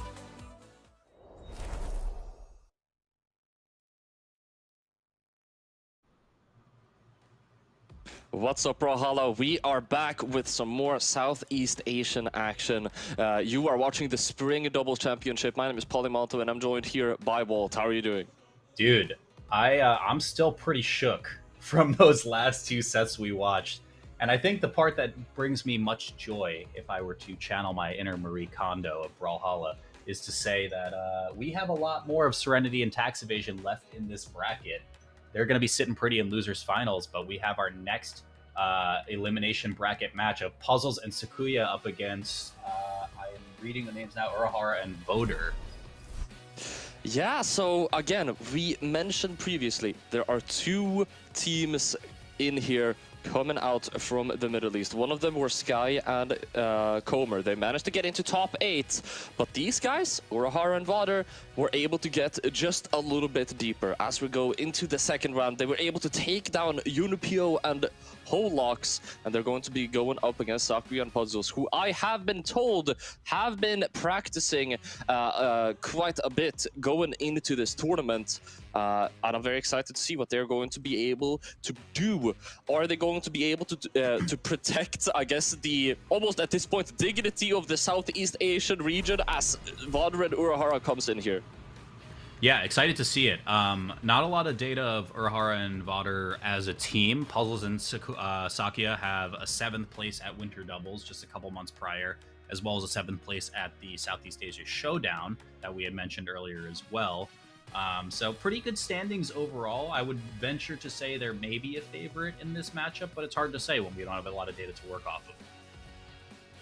Now, I do have to say, just off of the start, I am very disappointed to see that Puzzles is not on Blasters, one of the only Blasters representatives of SEA. Jokes aside, we are going to be going into our game. Voder and Urahara going up against Puzzles and Sukuya. Let's see what happens. So far, 13 seconds into the game. Why is everyone yellow? Everyone is yellow, and everyone is almost knocked out. I love to see it. So much damage getting us right out the gates right here. Okay, looking for just like the guaranteed launcher right there from Puzzles, but not going to get it. All right. Neutral signature comes out. That's going to be the first stock. Urahara looking solid on that Bryn, but not any more solid than Puzzles and Sukuya. Able to get that double knockout. Oh my Very goodness. beautifully played. Puzzles still on his first as well. Okay, bouncing around right here, looking for a first opening here. Sukuya getting a little bit caught out of position right there. Puzzles there to pick up the puzzle pieces. Wow, yeah, just tries to slam right down, cover a bunch of space in front of him to prevent Urahara from advancing forward. Voder doesn't even really care, though. Dude, how are they connecting these things? God. He got that Sire. I wouldn't believe in 1,000 years you would be able to connect that Sire that way. I mean, that is definitely tricky. They come back to the stage and immediately they're able to connect that team combo. Here's the craziest thing. The icing on top. It might still not be enough because Puzzles is an absolute powerhouse that refuses to get knocked out. Hanging on to this first stock for dear life right here. Puzzles doesn't even want to overcommit into the air right there. Look at the way he's picking his spots. I love it. Able to pick up that Sire. He's playing a little bit carefully to not lose this stock still, but not so carefully that he's not able to make any good use of his stock. Okay. Getting lots of good aerials. A little bit overzealous right there from Puzzles. Maybe finds the stock right there. Instead, no, what a pickup! Puzzles MVP right now. Sukuya on last stock. Puzzles again, not gonna get it. GC Delight so incredibly close, but close won't be enough. You're gonna have to find that knockout. Yeah, it's 3 stocks versus 3 stocks. I mean, hey, Hey, this is when. Hey, what do you mean unfair? They both got 3. Okay, and not anymore. They got 2 versus 3 now. But hey, this looks pretty fair to me, right? It's not like it's a 2v1 or anything, because they got those team combos, and they have the team combos locked in. They have the team combos locked in. That's a classic team combo right there, especially if you're on the Bryn. As a Bryn main myself, I've done that a couple of times. They're going to be so scary. Oh my goodness. I mean, look, if Puzzles wants a chance for as hard as he was stock tanking here, he's got to set his sights on Urahara, right? But it doesn't even matter. You don't have time to think. All 3 of those stocks gone in an instant. I mean, hey, 3 stocks versus 3 stocks. But what do you mean unfair? That's fair, right? Yeah, I'd say it's as 50-50 as you can get. Yeah, it was completely even in terms of... No, in all seriousness, Urahara and Voder, they obviously know their team combos. They obviously have the basic team combos on lockdown. Not only that, they have those conversions as well, and light into side signature. If you have the team combos, you have the conversions, and you have good movement with your teammates, I mean, we're looking at, you know, as we get further down into the high-level gameplay, which we are basically in here now, in top 8, we're getting into pretty high-level gameplay. These 2v1 encounters are going to be absolutely impeccable. They're going to be 100%. So hard to break through. 100%. And I mean, Puzzles was really holding it down right there. So I think a lot of this agency for Blue Team is going to come down to Sukuya hanging on for a little bit longer, right? Because I think if Sukuya even has 1 stock there it is again. In that position, they keep going for it. They keep going for it. The same team combo, but they keep being able to set it up.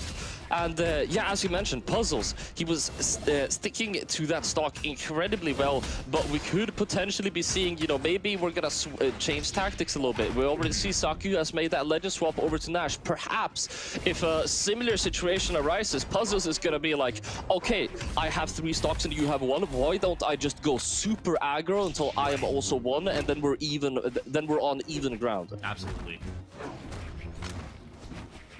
See right there, Sukuya playing a little bit of defense right there on the left side. Now Puzzles gets the action started. Can't get too much more after that, and they split back into 1v1. Sukuya, though, turning things around, finding this stock.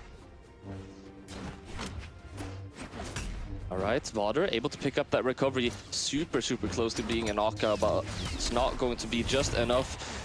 Delight Sire. We see 2 knockouts on 2 different teams, though. Sukuya going for a massive commitment. It would have been massive, but maybe that was able to bait Voder down there. Puzzle not able to get any massive offstage potential off of it, but Puzzles, wait. What is this? Puzzles out of resources. Yeah, there's another stock, and just like we said before, Puzzles had 3 for a while in game 1. Now he's dropped to his last in game 2. I think these guys might just, at least in those 3 encounters so far, they just hate the stage, dude. They want to get off the stage as fast as possible by the looks of things. All right. Yes, good setup there from Sukuya, finding the stock as well. Great little alley-oop right there from the blue team. Will it be enough to find the stock on Urahara, though? No. Oh, and what a beautiful rack up of damage coming from Urahara and Voder, but it could be too little too late.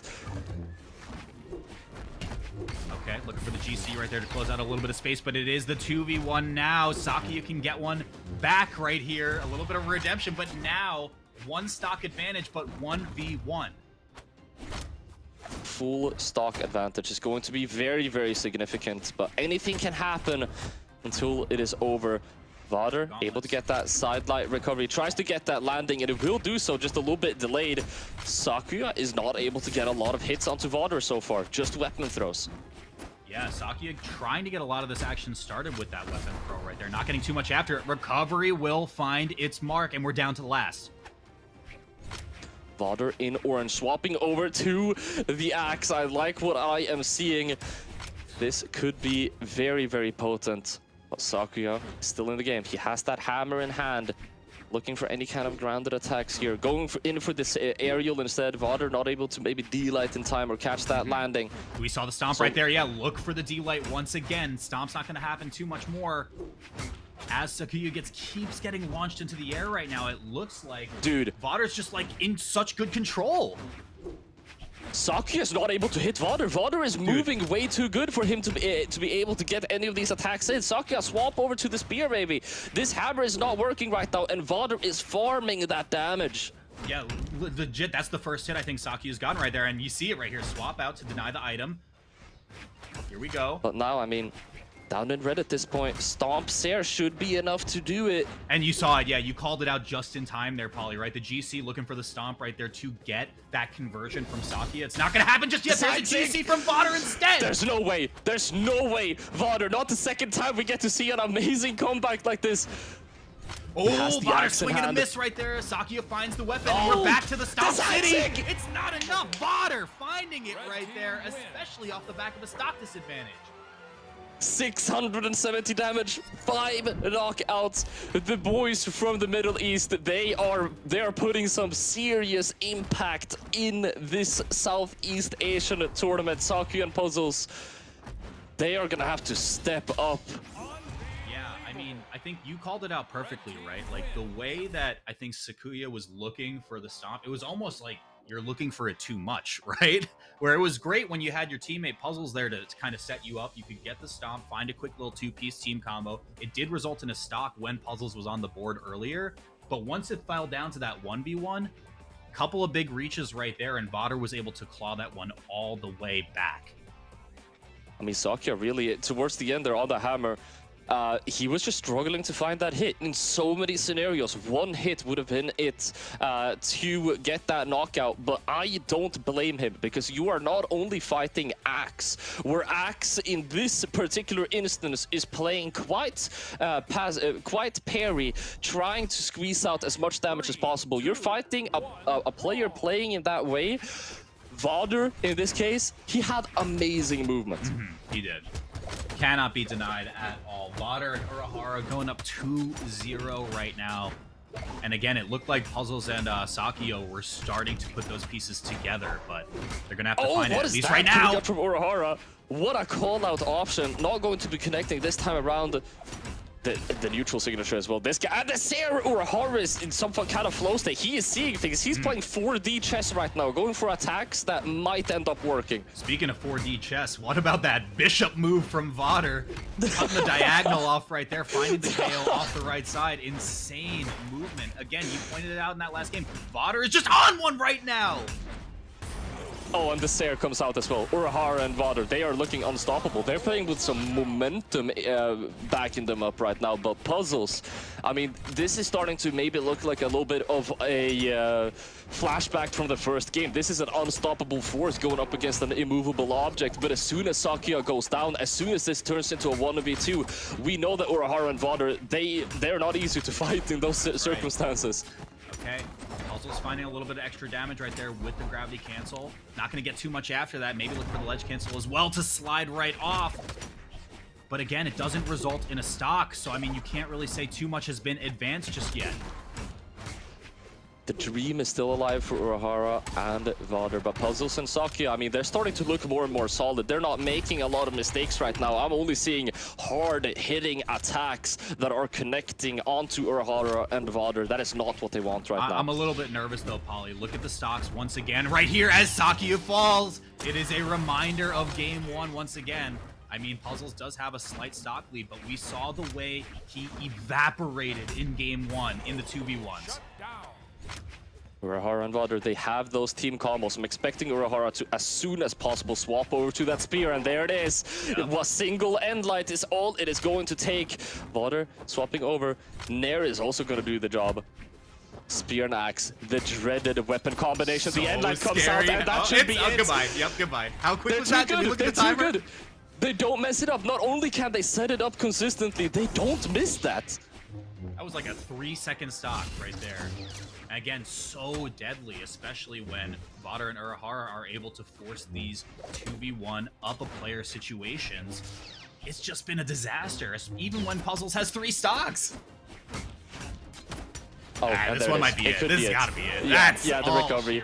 There it is. The one thing you have to do is don't get end-lighted, but you're fighting Axe and Spear. You're fighting Urahara and Voder. The boys coming in to this tournament from the Middle East are proving their worth, and they're going to be advancing into top 4, where they will face off against Serenity and Evasion. What a run they have had. Yeah, I mean, what a run indeed. You're absolutely right. It is crazy to see just how consistent and deadly they are with these team combos right here. Again, that's 2 games in this 3-0 set where Puzzles had all of his stocks when it was a 2v1 and still got just wiped out in an instant. Crazy stuff. Amazing showing from Voder and Urahara. Of course, great showing from Sukuya and Puzzles as well to exit Spring Doubles Championship.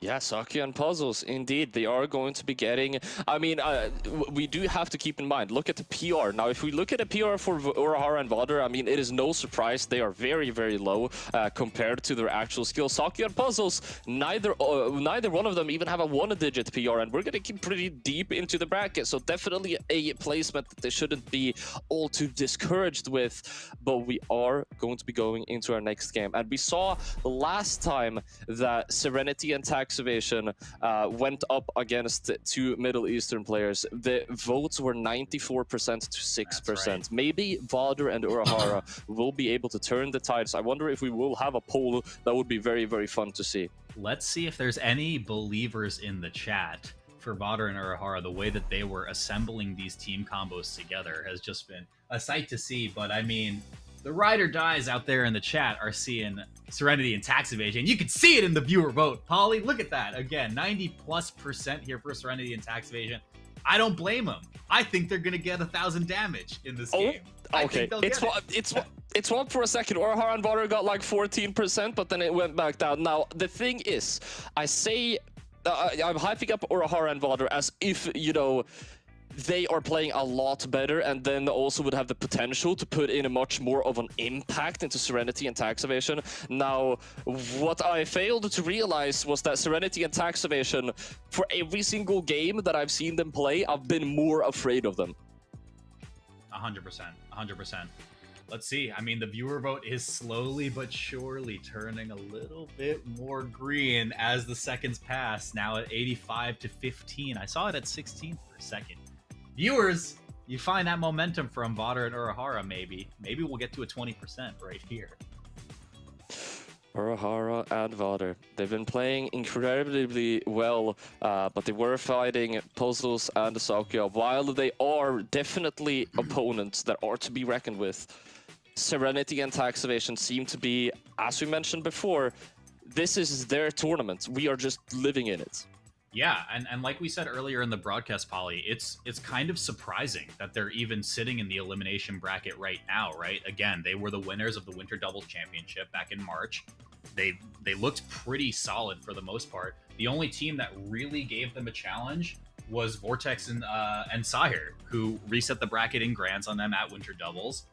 And they are nowhere to be found because they kind of got wiped out in the previous set by Serenity and Evasion. Now, one of the most fun things about getting this deep into the bracket, because we are in top 4 now, it is starting to get closer and closer to the grand finals. We are going to start seeing rematches after this, potentially. Yep. If Serenity attacks Evasion, you mentioned previously, why are they in the eliminations bracket? Well, my friend, if I do remember correctly, and I'm going to double check, they went down to Himui and Aram, and they are chilling. They are waiting in the next game, in the next set. If Serenity and Evasion take this over Urahara and Voder, this is going to be the rematch of that first game that we unfortunately weren't able to see on stream. Himui and Aram, Plume and Keith the Poo-Poo, it was so long ago we saw them, I almost forgot they're in the tournament, but those they are going to put up a fight, man. Yeah, and it also raises a question for me, right? Like, we saw Plume and Keith a while ago. Like, it's been over an hour at least. What kind of implication does that have on the momentum of running through the elimination bracket, right? You talk about Serenity and Evasion got to play 2 sets back-to-back against Sky and Comr, and then Vortex and Sire. Crazy damage, crazy combos coming out of Serenity and Evasion. Can they take this momentum and bring it to Urahara and Voder, and then potentially bring it all the way to Plume and Keep.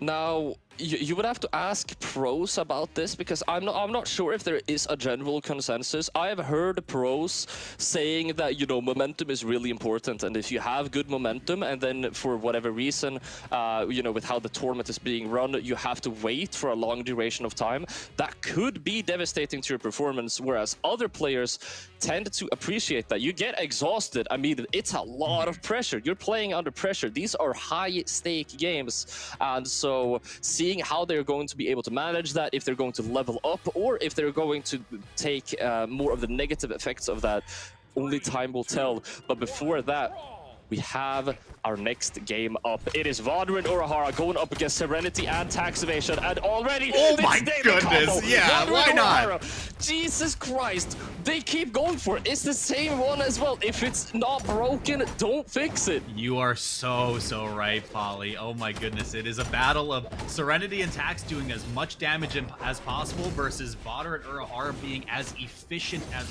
possible with these team combos. Battle of concepts right here. We'll see. This first stock has yet to fall, though. Oh, and that's the team combo. Yeah, I mean, we're hyping up Voder and Urahara. Let's not forget the combos we have seen Serenity and Tax Evasion make so far this day. They are also, I mean, this really, I feel like in a strange way, these two teams play kind of similar in that manner. Yeah, and I think you see it in the weapon selection as well, right? Serenity has just proven so lethal on this lance. Overall, like the amount of damage that he's typically able to output, as I say, Tax Evasion will go off the top. But again, Serenity gets to find himself in these 1v1s, which is kind of where he wants to be. Yeah, the weapon comps. We see both teams. They have an axe, they have a pair of gauntlets, and they have a spear. It seems to be the combination that is tried and tested and true. These guys, they've mastered it.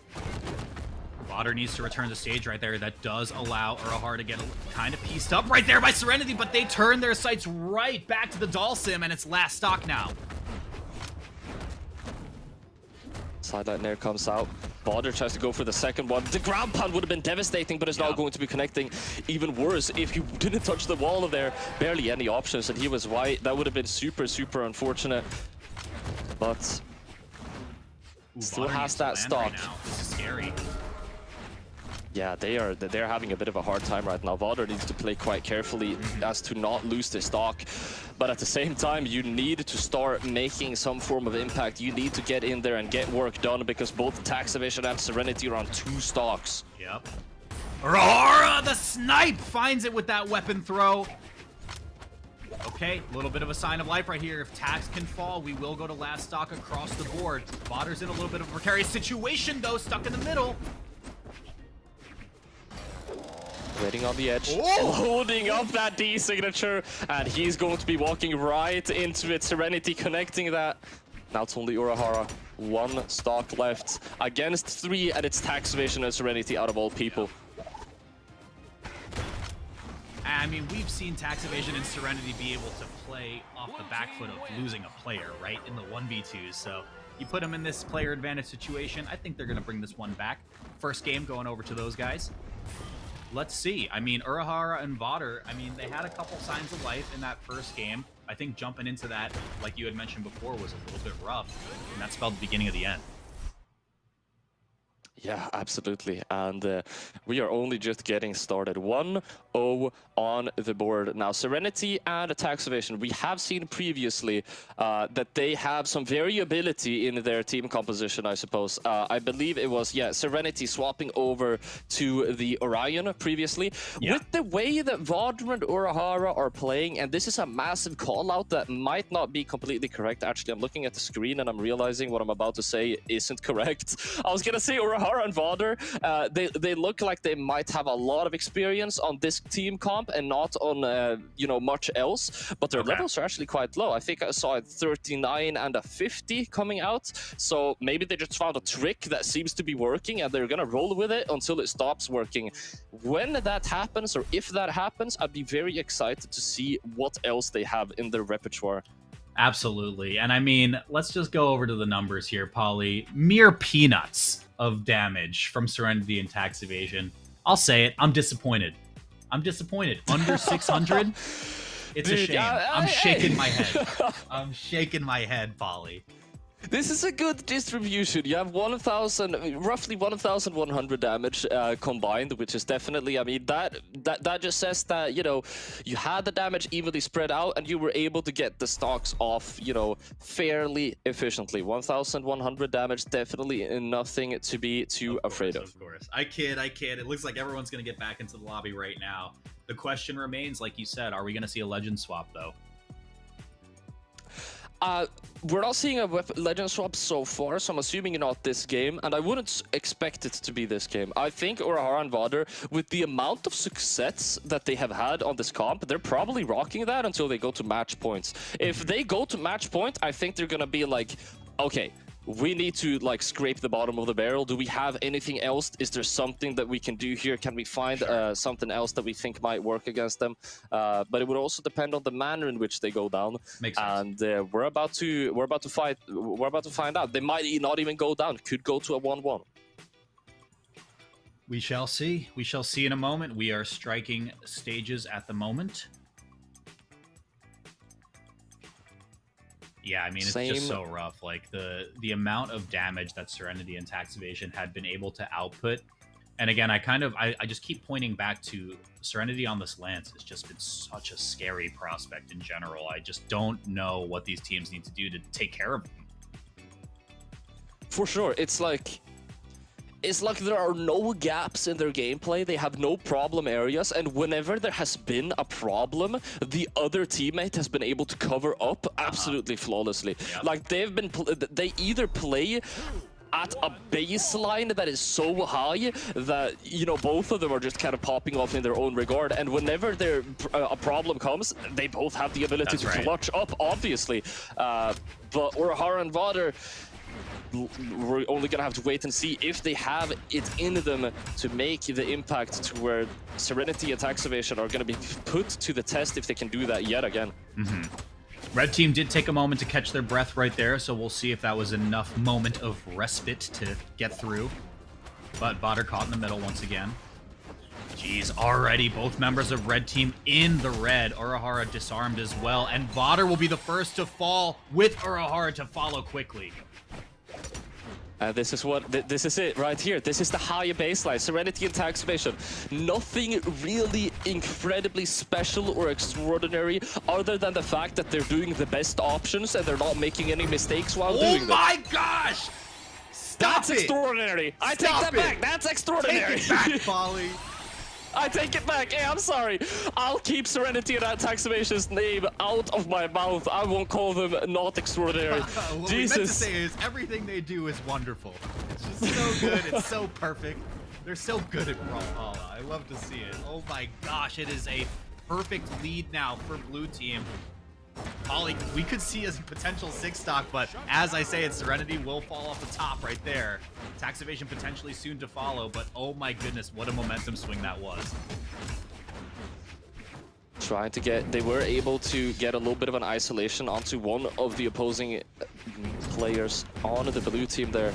Not able to get anything massive off of it, and at this point, I mean, it could just be a story of too little, too late. You're gonna need some magic. You're gonna need some of those team combos that we saw you hit earlier. Only thing is, you need to do it 4 times now without getting hit a single time. I think you got to take some notes from Serenity and Evasion. Say, like, yeah, your team combos look pretty good. I'm gonna copy your homework. Just change it up a little bit. But we're coming right here, slowly clawing their way back potentially. But again, we saw Red team in red damage so early. Beginning of something potentially, but they have to play so perfect now. Yeah, as I said, it's super clean. They were able to get 2 more stocks. That's phenomenal, but I'm afraid to say it might be too little too late. First stock comes, and the second one is just right around the corner. Urahara, no chance of getting back up. Yeah, you're absolutely right there, Polly.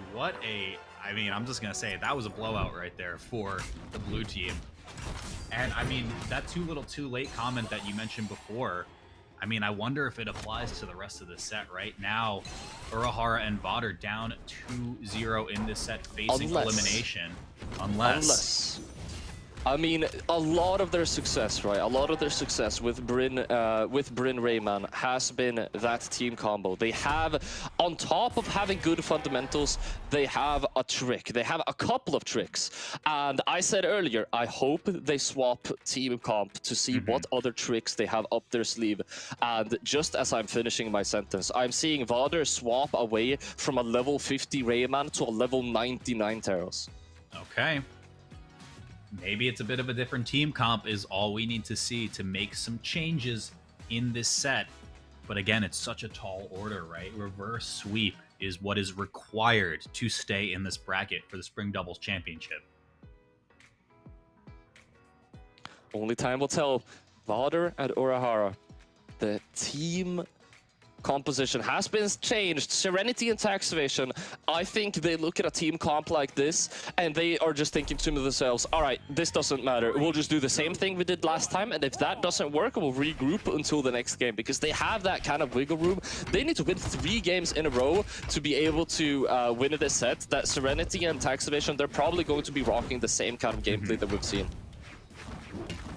Yeah, the big thing I want to point out right here on the change is Urahara being able to play with the cannon now too. A lot of opportunity for side-to-side KOs right here. Lets you play into those separate 1v1s as well. But I mean, Serenity and Tax Evasion just really haven't been giving a lot of opportunity to get there.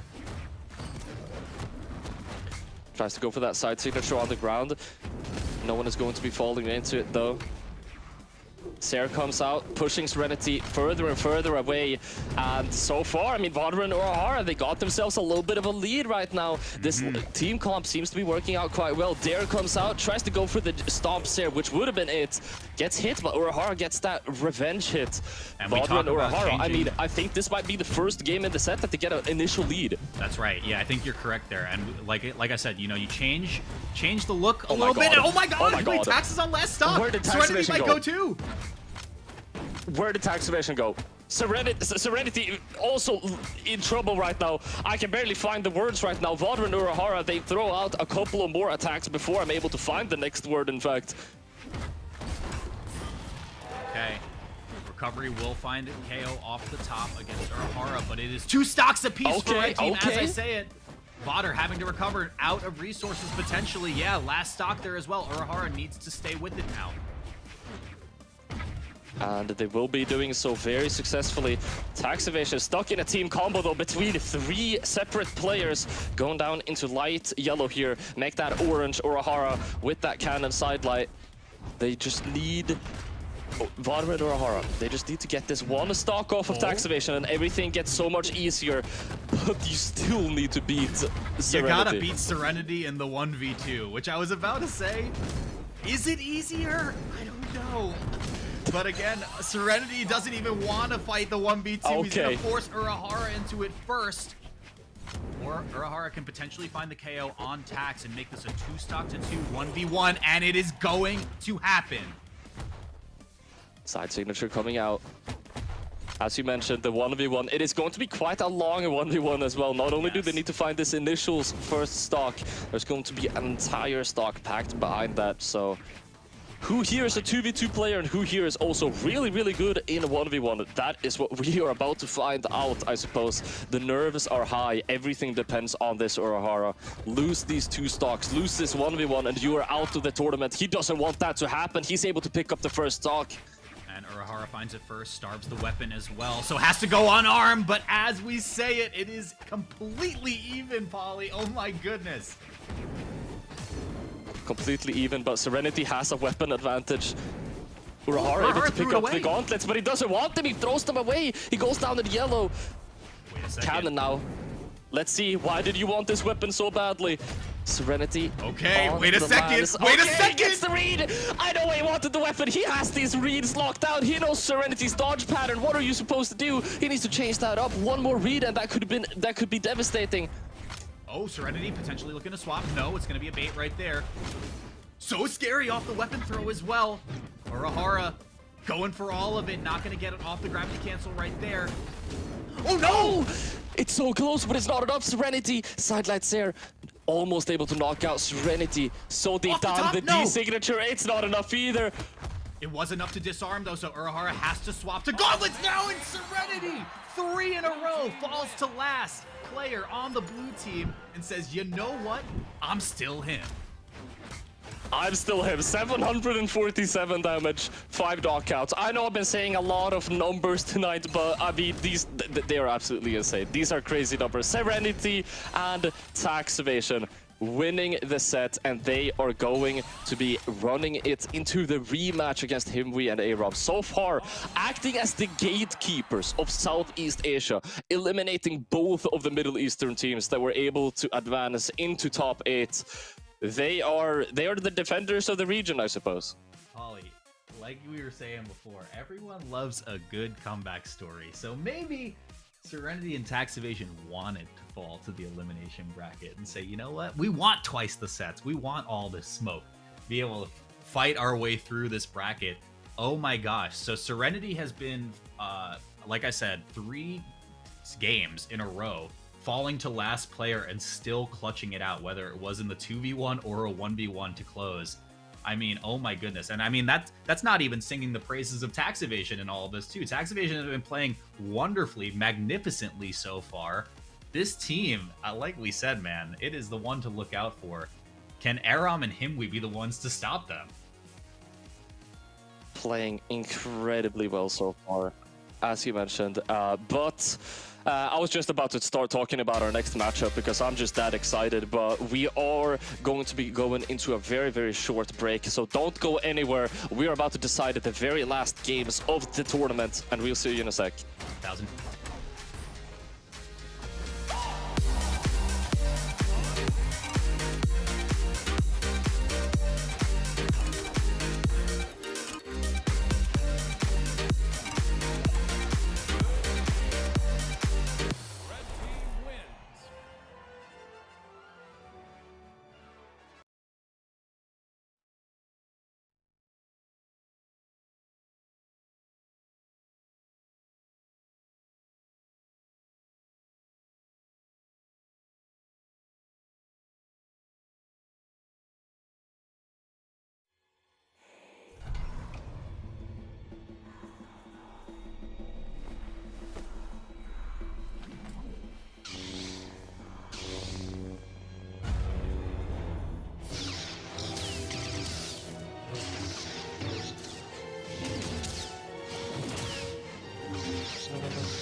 Welcome back to the Brawlhalla Spring Doubles Championship.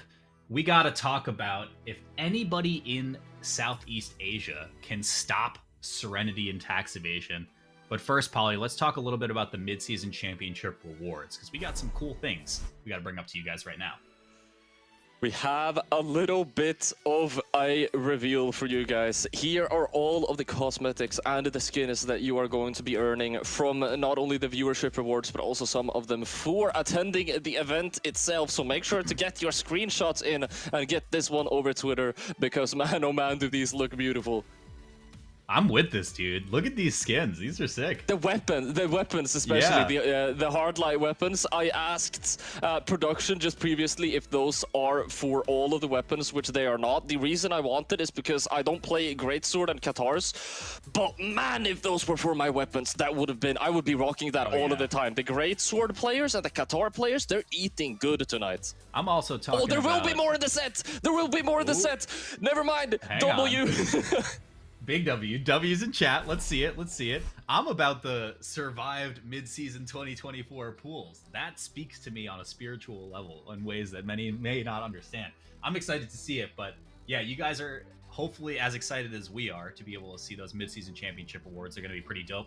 I'm excited to get into the mid-season championship over at CEO 2024 next month. Actually, in like a month and a half. It's June 28th to 30th over in Florida. You guys are not going to want to miss that one. But, Polly, let's get right back into the Southeast Asia bracket of spring doubles, because we were talking about a particular team who is looking pretty good, for lack of a better word. All right, yeah, Aram and Himwe going up against Tax Evasion and Serenity. We've said it before, it's a rematch, and it is a rematch of which the first game we didn't get to see, which I am already, I'm very, very sad about that, but we might see at least a little bit what went down in that game, or maybe the tides will completely have turned. Oh yeah. Oh yeah, we did see, like you had mentioned before, this was before we got onto the broadcast, Aram and Himwe were the team that knocked Serenity and Tax Evasion into the elimination bracket. So maybe there's a little bit of a grudge match to be had just there. But I think we're already loaded into this game, man. This one's going to be crazy. This one is going to be crazy indeed. It is a packed game, and it's going to be really, really tense from beginning to end. We are getting started, and let's see what these guys are going to be able to do. Yeah, so because this was before you and I actually began on this broadcast, I'm a little bit curious as to how Aram and Himwe were able to take it over Tax and Serenity. Because, I mean, just based on the sets that we've been able to see from Tax and Serenity in the elimination bracket, they are looking pretty unstoppable so far.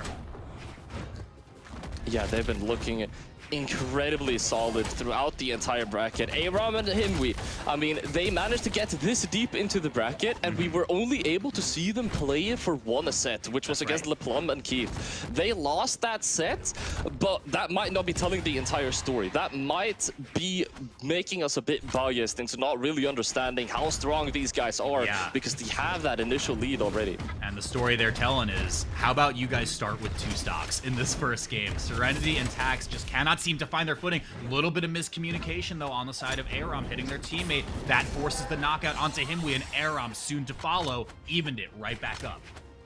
By the looks of what kind of team combo Serenity and Tax Evasion were able to slip in there, that looked more like discombobulation than it did miscommunication. They are able to sneak in those attacks, and I mean, Aram and Himwe, even some of the best players in the region, they're gonna be at a loss of what to do. Yeah, and I think Serenity went a little bit hard looking for the reversal off stage, ran out of resources there, and now falls to last. Tax Evasion trying to even it back up right there on the right side, up against Aram. Not going to get too much after that. Himwe on that cannon, though. We saw how deadly this weapon can be. Ooh, committing right there. Coming out. Yeah. The downlight, I mean, you're trying to punish a Wushang D signature. That's a tall order, but that dashing out like that, very, very good movement. Oh, yeah. Team combo potential, not able to close it out though. Serenity and Tax Evasion are starting to get quite damaged here, especially Serenity. I'm looking at a last stock orange. Both of these players have showed their ability to clutch up when it is needed, but you're going up against Himwe and Aram.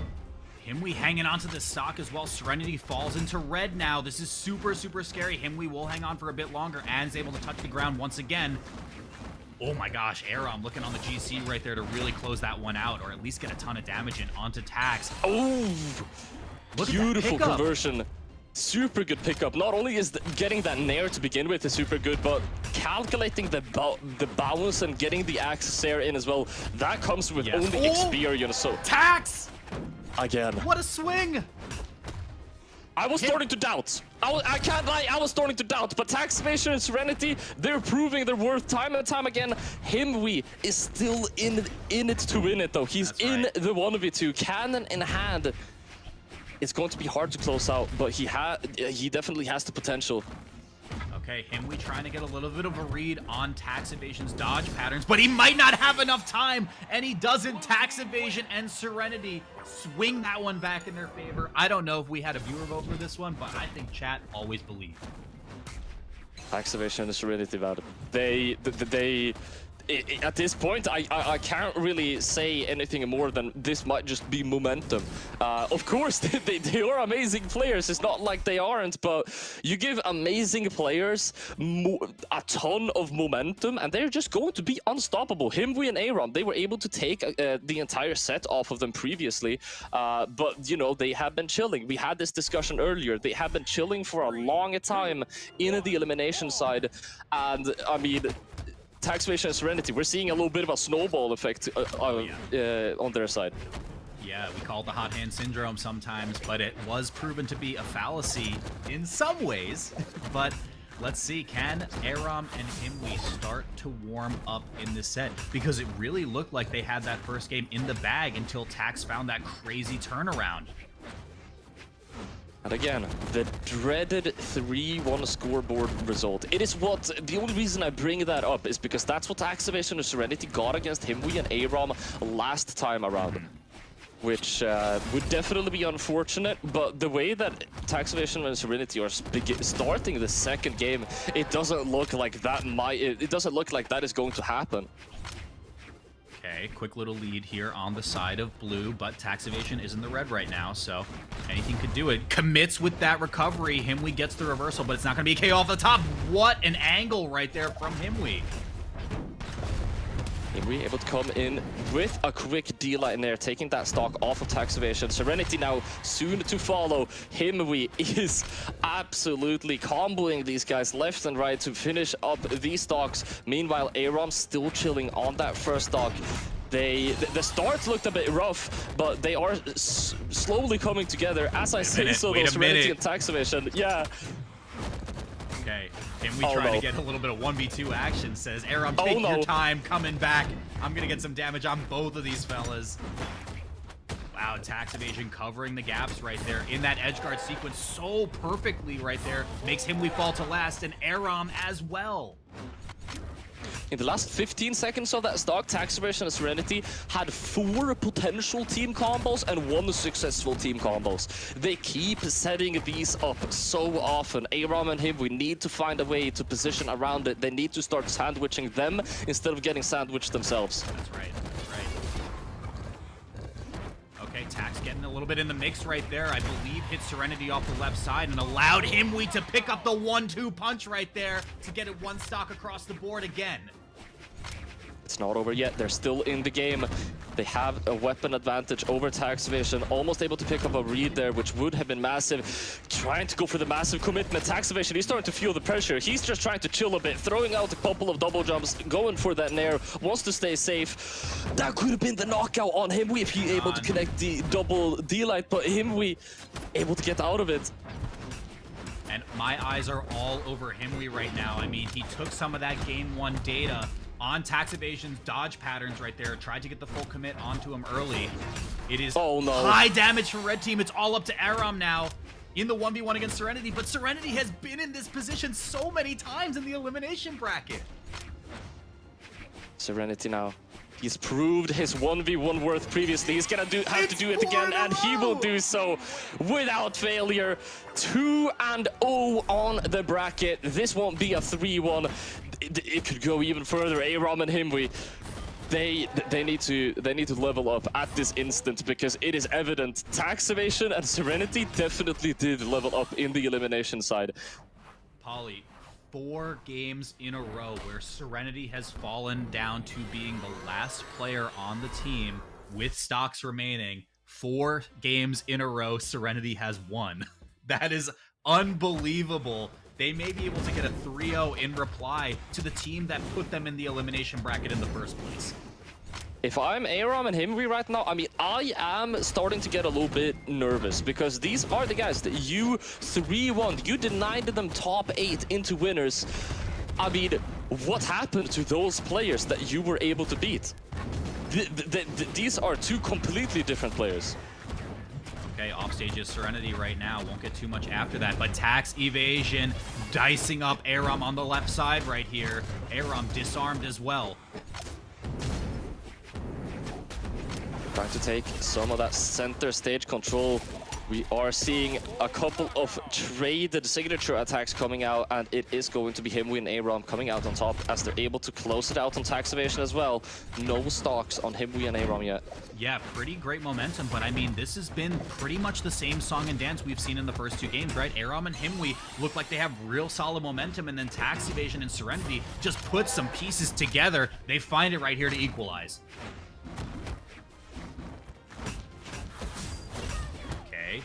Quick little 3-piece right there. Not going to get too much after it. Aram looking for the recovery right there, but great GC from Himwi. Not going to find the KO off the top, but that was good damage regardless to bring things back.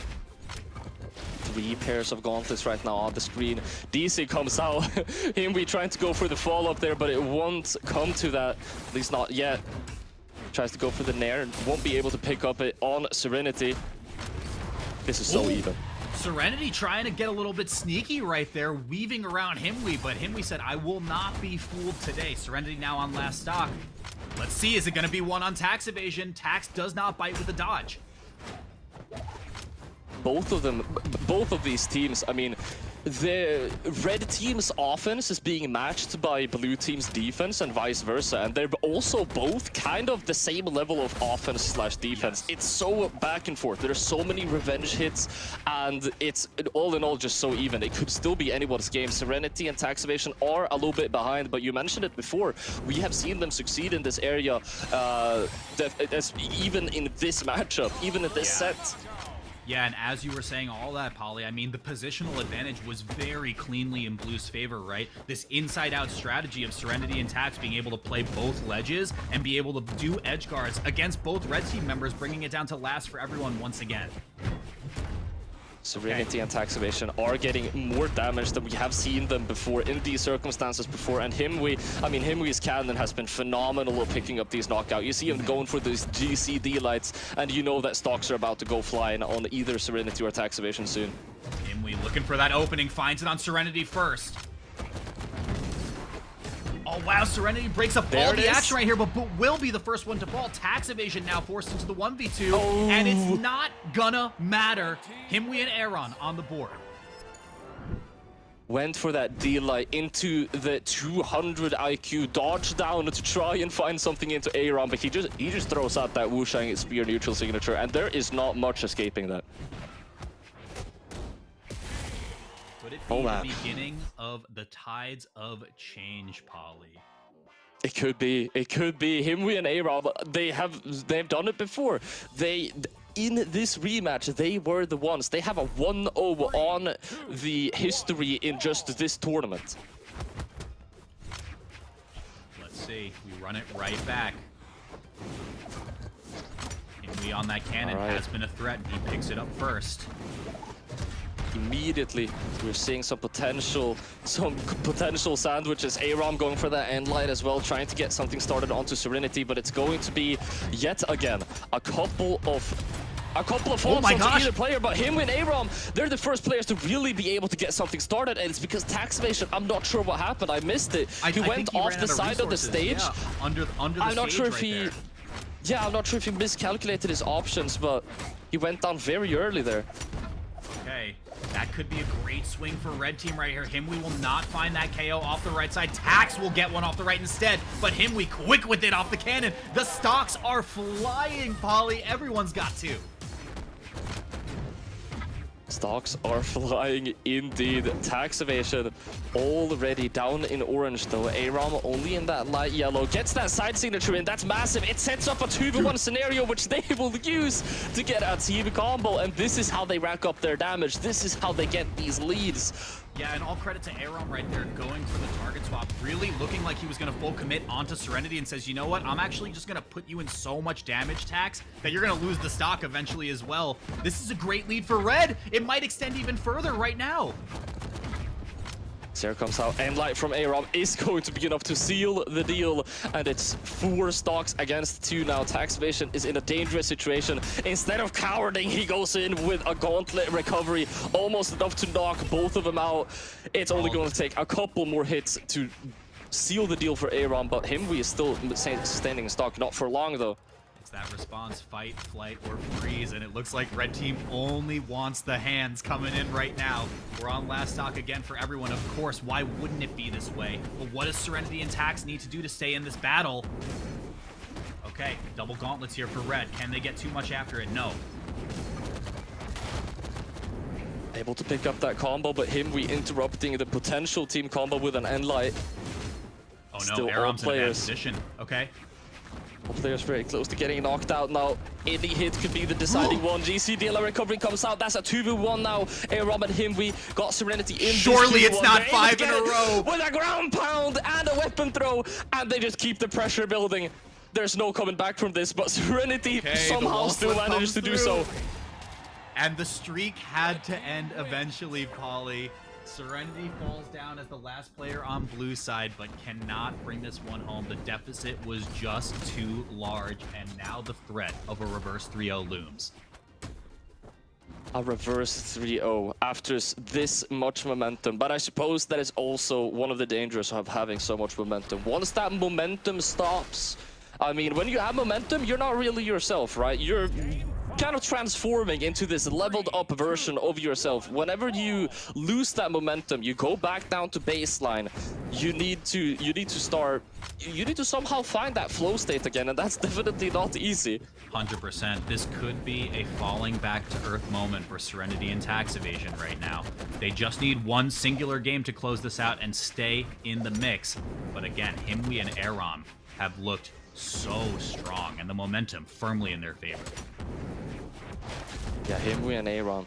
A reverse 3-0 would be a dream scenario for them to be able to get a rematch in the grand finals.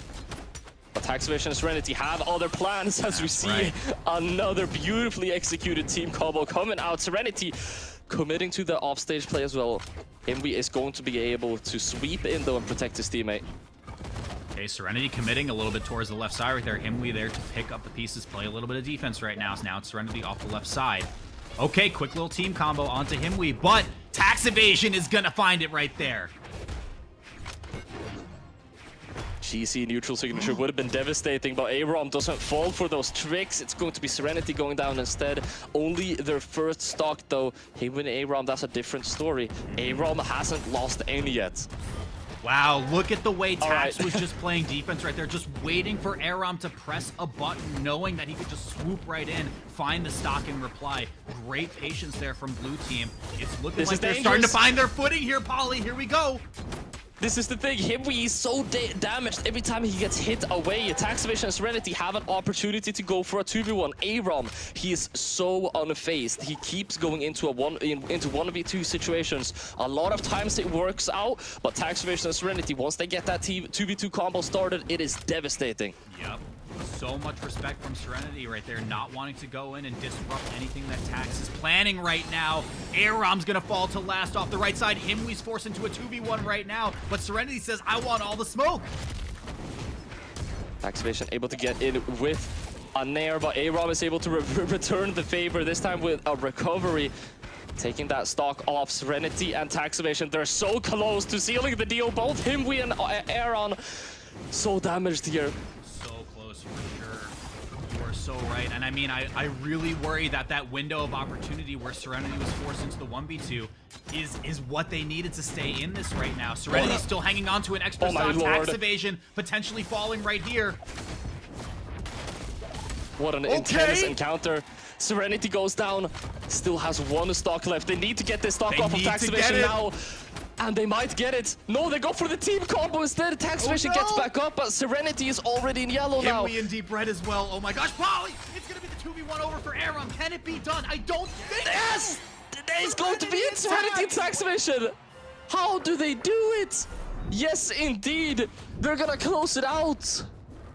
I can't believe it. I cannot believe it, man. We talked about momentum through the bracket for these two, Serenity and Tax Evasion, just looking so unstoppable. It looked that way in this set too, because they went up 2-0 in here. And then Aram and Himwe said, you know what, we're going to give you a challenge for a little bit. But again, Serenity and Tax Evasion closing the door on that one. Oh my gosh, the question still remains, who can stop them?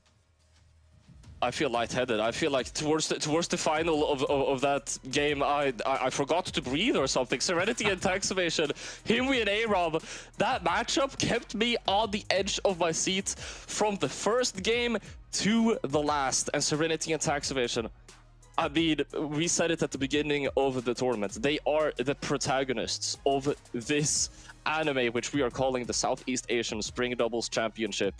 They're able to take out Himwe and Aram off of the rematch, but they still have one final bracket demon to go. It is the team that has not lost yet a single set, Plume and Keith. There is one challenge remaining, and there was only one set that we got to see from Plume and Keith as well. So that question of is momentum real, I think will really come into play here. They have been waiting for a hot minute to get into this grand finals.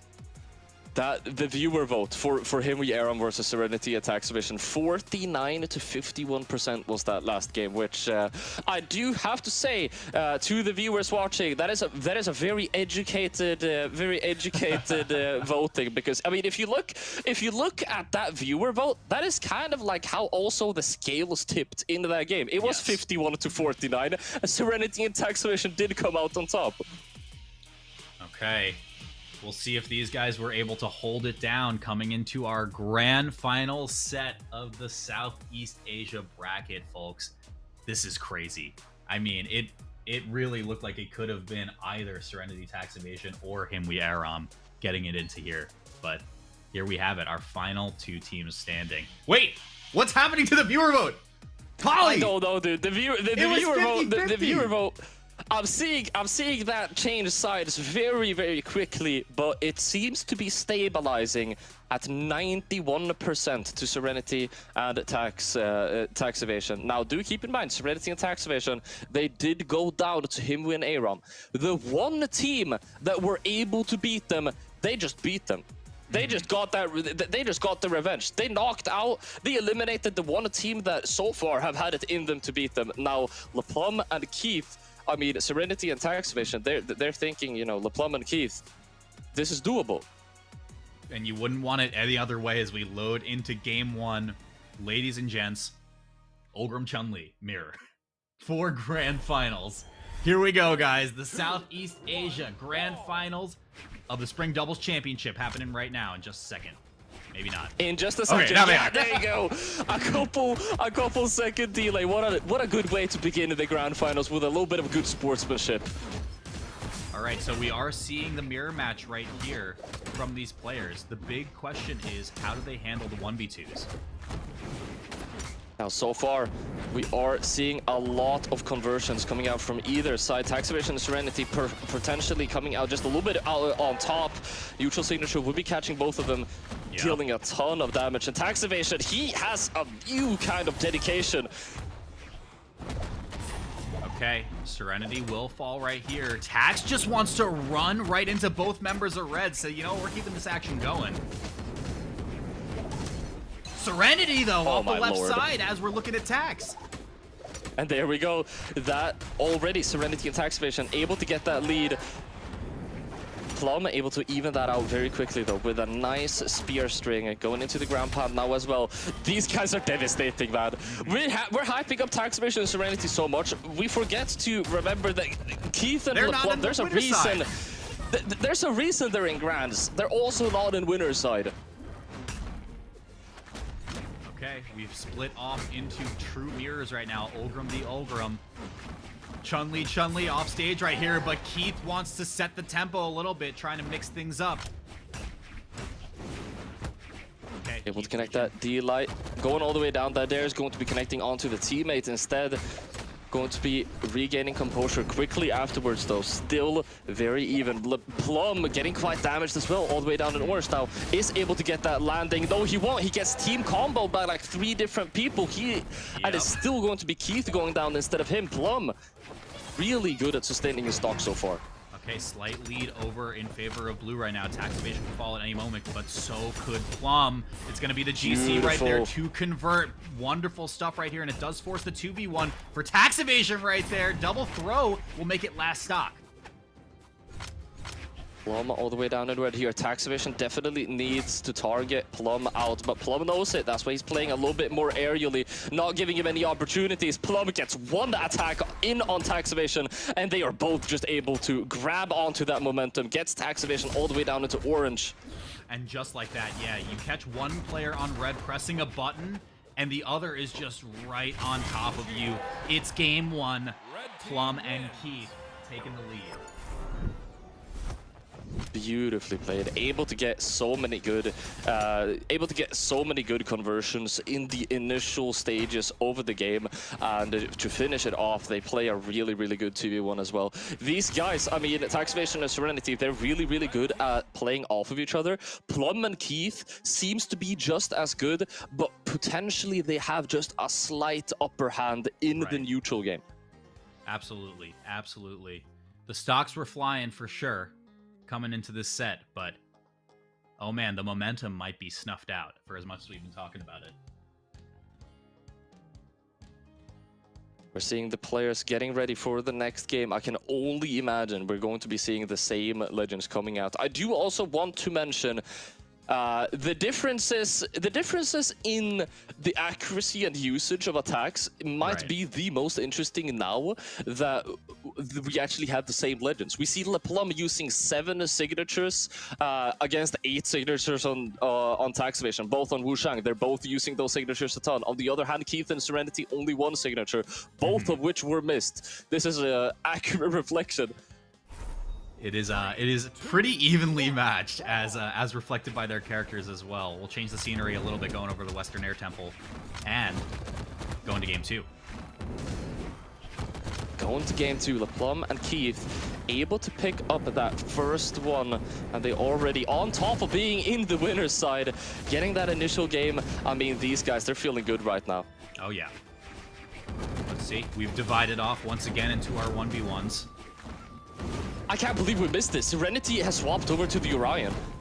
Oh my god, yeah, I didn't even notice. Last time we saw the Orion come out is when Tax Evasion and Serenity swapped from being a really good team to when they really had their momentum. So perhaps this is kind of the regain composure kind of pick. But Plume charging up that D-Sig for so long and still able to connect it.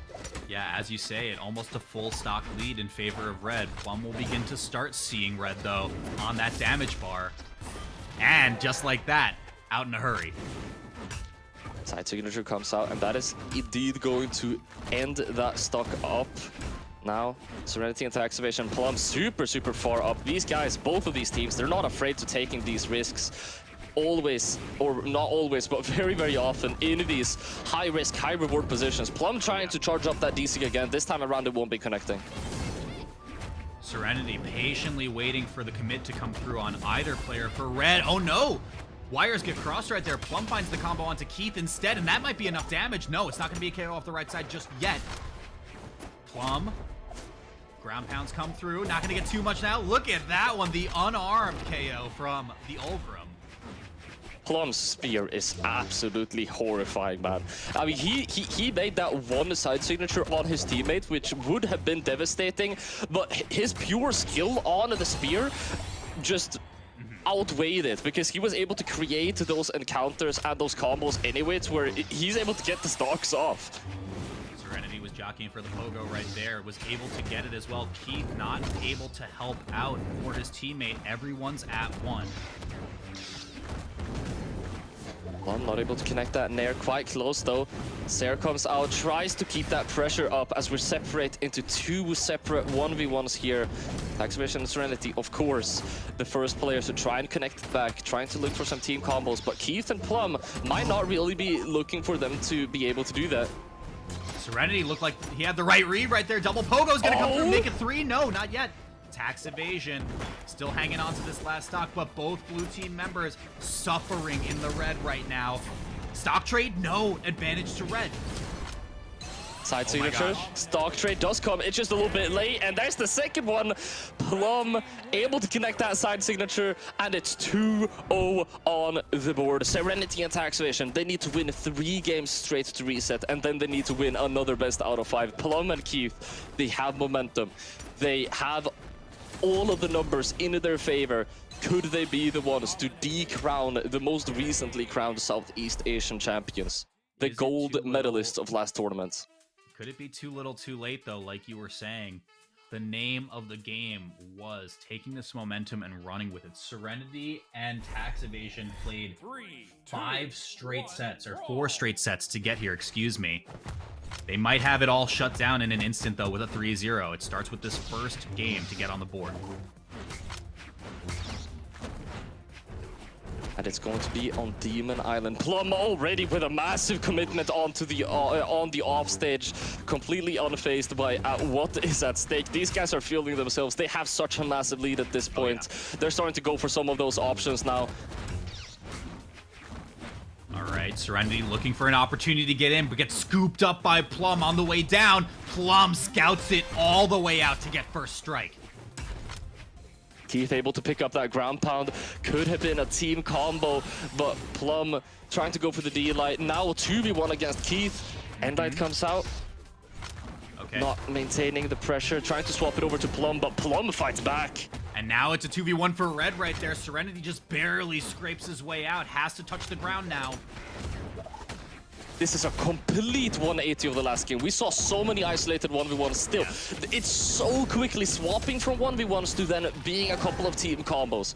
Off stage now, Plum threading the needle right there, getting around Tax Evasion, but out of resources, no, able to touch the wall. D-Light comes out. D-Signature, that's not working against Tax Evasion and Serenity anymore. They figured out the secret to evading that signature of Plum. D-Light Sire comes out, then anything picks up from behind, and Plum goes down to last just like that. Serenity and Tax Evasion, they're still in the game. The dream is alive. Evading more than Taxes right now. They're looking like they're trying to evade that 3-0 and get this first game on the board. Tax Evasion looking for the alley-oop right there. Serenity not able to pick it up, but it is off stage for all 4 players. Serenity will be the one to fall right here. Tax Evasion soon to follow as well, but it's pretty high damage for red team. I'd say the lead is still in blue's favor. The lead is still in blue's favor, but Keith and Plum are still in the game. Sideline there comes out. Make that a 3-piece. Keith going for a large commitment. He's only ever so slightly damaged on this first stock. He wants to try and balance this out as soon as possible, and he does so successfully. Tax Evasion is orange. Oh my gosh, yeah, look at this 4-player scramble right now, too. Keith and Plum are eating it up. Tax Evasion breaking up the action right there. Swapping to the gauntlets as well to try to close that one out. Not going to happen just yet. Ground pound, almost enough to get a knockout onto Tax Evasion. He's getting more and more damage, but Keith and Plum are still the most damaged players on the board. They just need to find the knockouts. Serenity jockeying for position. Taxman's coming through, getting the KO off the top. It's a 2v1 now. Again, Tax Evasion. The D-Light series is greatest enemy, but there's still another chance. They still got fighting chances, but Plum gets the D-Light recovery. Plum, this would be the 1v1 of the century. So far down. Basically anything will knock out at this point. Tax Evasion. Will he find the hit? Will do it, but I mean, a single conversion from Plum can end the tournament right now, but it's not in the cards. Tax Evasion keeps the team alive. And they are going to set 2-1 on the scoreboard. Again, getting one game off, proving to not only yourself and your teammates, the viewers, and everyone that it is possible and they can get that game off. That's where the tides can turn. Plum and Keith, they were looking solid for us really, really long time, and that is the only time that we have seen them just ever so slightly crumble. Oh yeah, and the word of the day we have had written on the chalkboard, folks, is momentum. they pick up this one game, Serenity and Tax Evasion. Could this be the small push they need to bring this one all the way back to a bracket reset?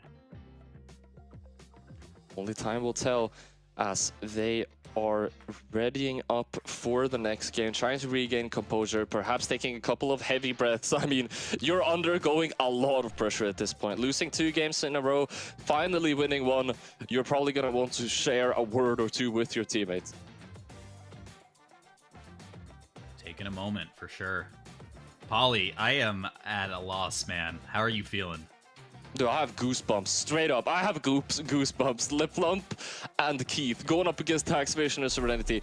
What an amazing matchup that we are seeing right now. And I can't lie, it is. I couldn't ask for anything better. Keith and Plume, they lost the game, man, and that changes everything. Yeah, and we will be seeing a stage swap coming through for Game 4. Again, elimination on the line here. Tournament could end in just a moment in favor of Keith and LaPlum. But we'll see it in a second. The Miami Dome did allow Serenity and Tax Evasion to find a few more team combos there, maybe by virtue of that second platform being there. Let's see if the change in scenery here allows the tournament to end. Oh my god, I'm hearing so many nair. Serenity and Keith, they cannot be stopped. Throwing them out left and right, top and center. Big team combo coming out. What is that, dude? Team combos with like 3 different people. Yes, yeah, and it looked like Plume was trying to come in to break up the action right there. Ends up hitting Keith. Doesn't matter, it's going to be a stock trade here for both the Chung-Lees. Dangerous situation for Plume, but Serenity doesn't want to try and capitalize off of it. He has that extra stock in the bag, and he wants to try and maintain it for as long as he can, or at the very least until he's able to take one off of Keith. Serenity gets disarmed in the process, has to swap over. Tax Evasion is already on last. Ooh, a little bit of a commit right there, but does not get punished. Serenity's still in the red right here. Has to kind of tread carefully. That Lance is not going to do it. Recovery comes out. It's almost enough to find that knockout, but not just yet. Both players. Plume able to get a couple of dares in, a little bit of a pogo, but I mean, at this point, that's exactly what you're looking for. You're looking for these small attacks. You already have that lead in the back. Plume and Keith, all they need to do now is extend it, take those even trades, and win this game. Ollie, I looked away for a second and just noticed Tax Evasion is on last stock. Yeah, I don't even know when that happened. That's insane. Tax it happened early. So it happened careful. early. Tax Evasion is going to have to play this so carefully, but if they're able to get that stock off of Plume, this is going to be a completely different story. Oh yeah. Serenity needing to play a little bit front right here. Just by virtue of this, Plume will fall to last stock as well. Tax, you gotta stay in the mix. Plume and Keith, they're so good. As soon as the enemies are a little bit damaged, you hit them once, they get knocked away super far, and that gives you a 2v1. But Tax Evasion, what was that? He chase dodged through the weapon and it hit Plume. What was that play from Tax Evasion? Put it in the montage. Put it in the montage. The tax man has come to collect. Serenity picks up the pieces right there, and somehow everything has swung in favor of blue. I can't believe it. Tax Evasion and Serenity are one team combo away from turning this into a match point, a game 5. Keith is still in the game though. He needs maybe just one good attack onto Tax Evasion to get that stock off, or at the very least get him into a position where he can find that knockout. Okay, action gets started right there with a light hit from Serenity, but Keith, again, looking to find his opening. The target is, of course, Tax Evasion with that high damage, but Keith will take anything he can hit safely. Keith is playing too well, man. Tax Evasion and Serenity, they're starting to sweat a little bit, starting to tremble. Keith, still a single aerial away potentially from getting that stock off of Tax Evasion, and Serenity and Tax Evasion, they haven't really been able to get any of those massive openings. They get a team conversion. Disarmed as well. Would have been enough to be a knockout. Okay, Keith needs to find a weapon, but he's not gonna find it just yet. Disarm recovery will get off me for just a moment, but I don't think it's gonna be enough, Polly.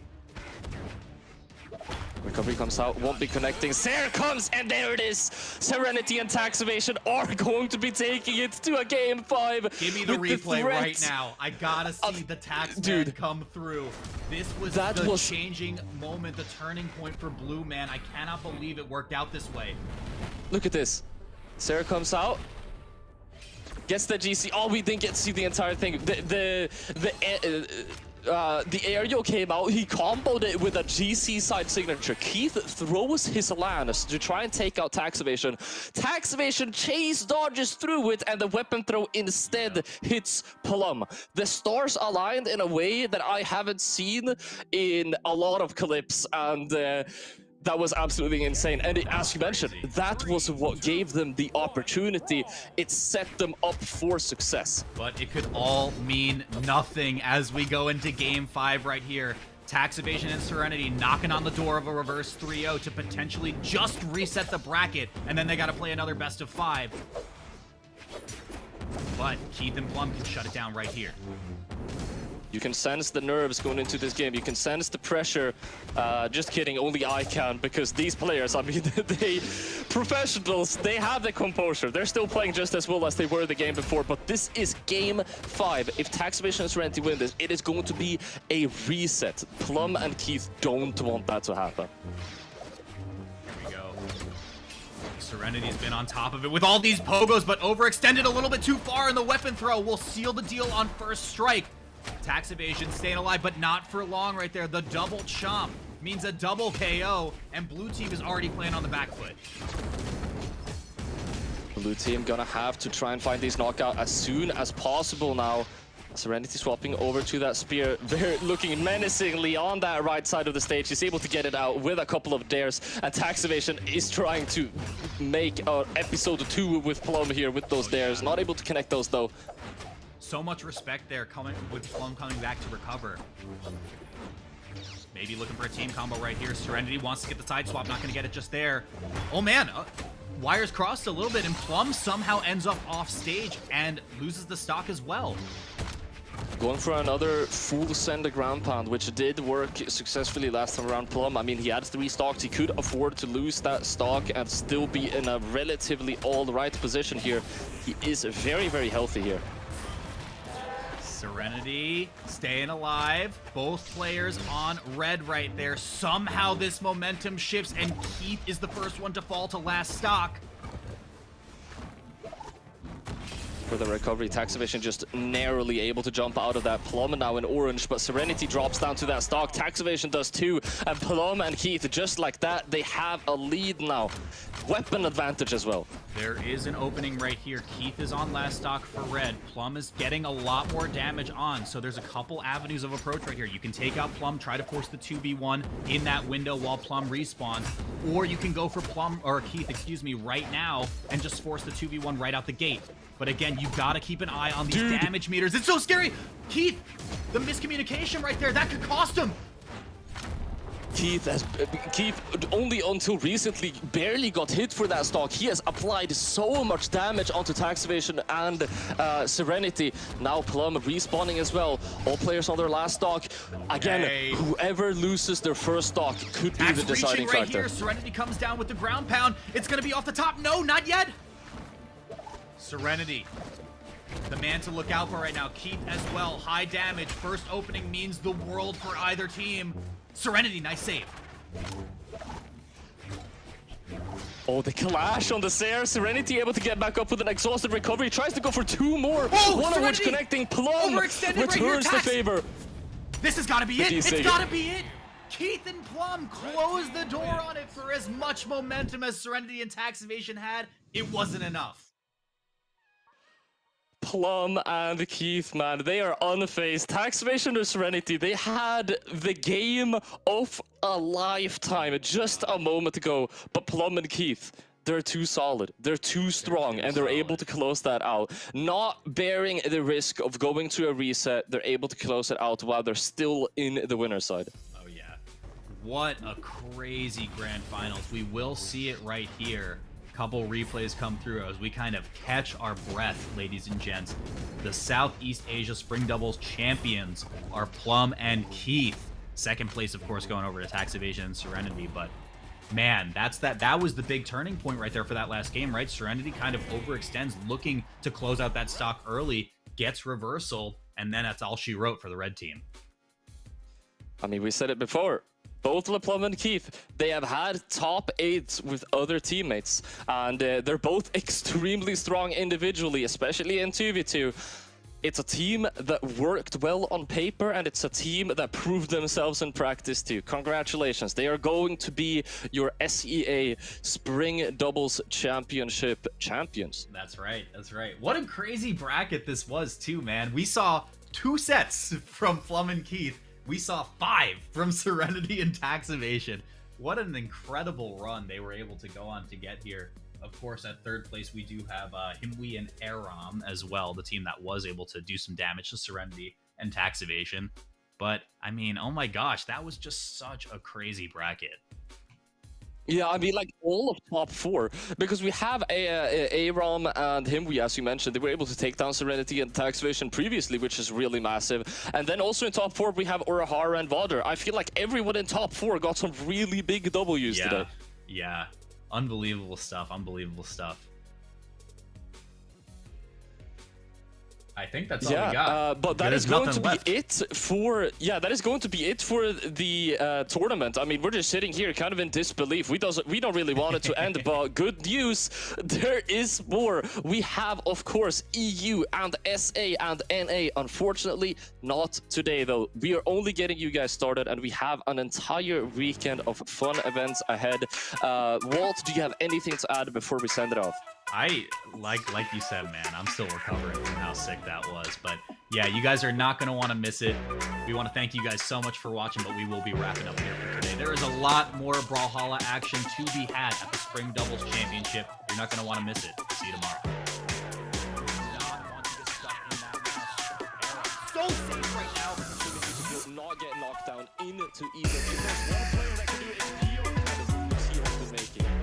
Yeah, and I mean, I think the big thing that lets which I mentioned previously. Oh my gosh! Waiting center right there with the target swap. I like it so far, but they need to close out these stocks. That might do it though, okay?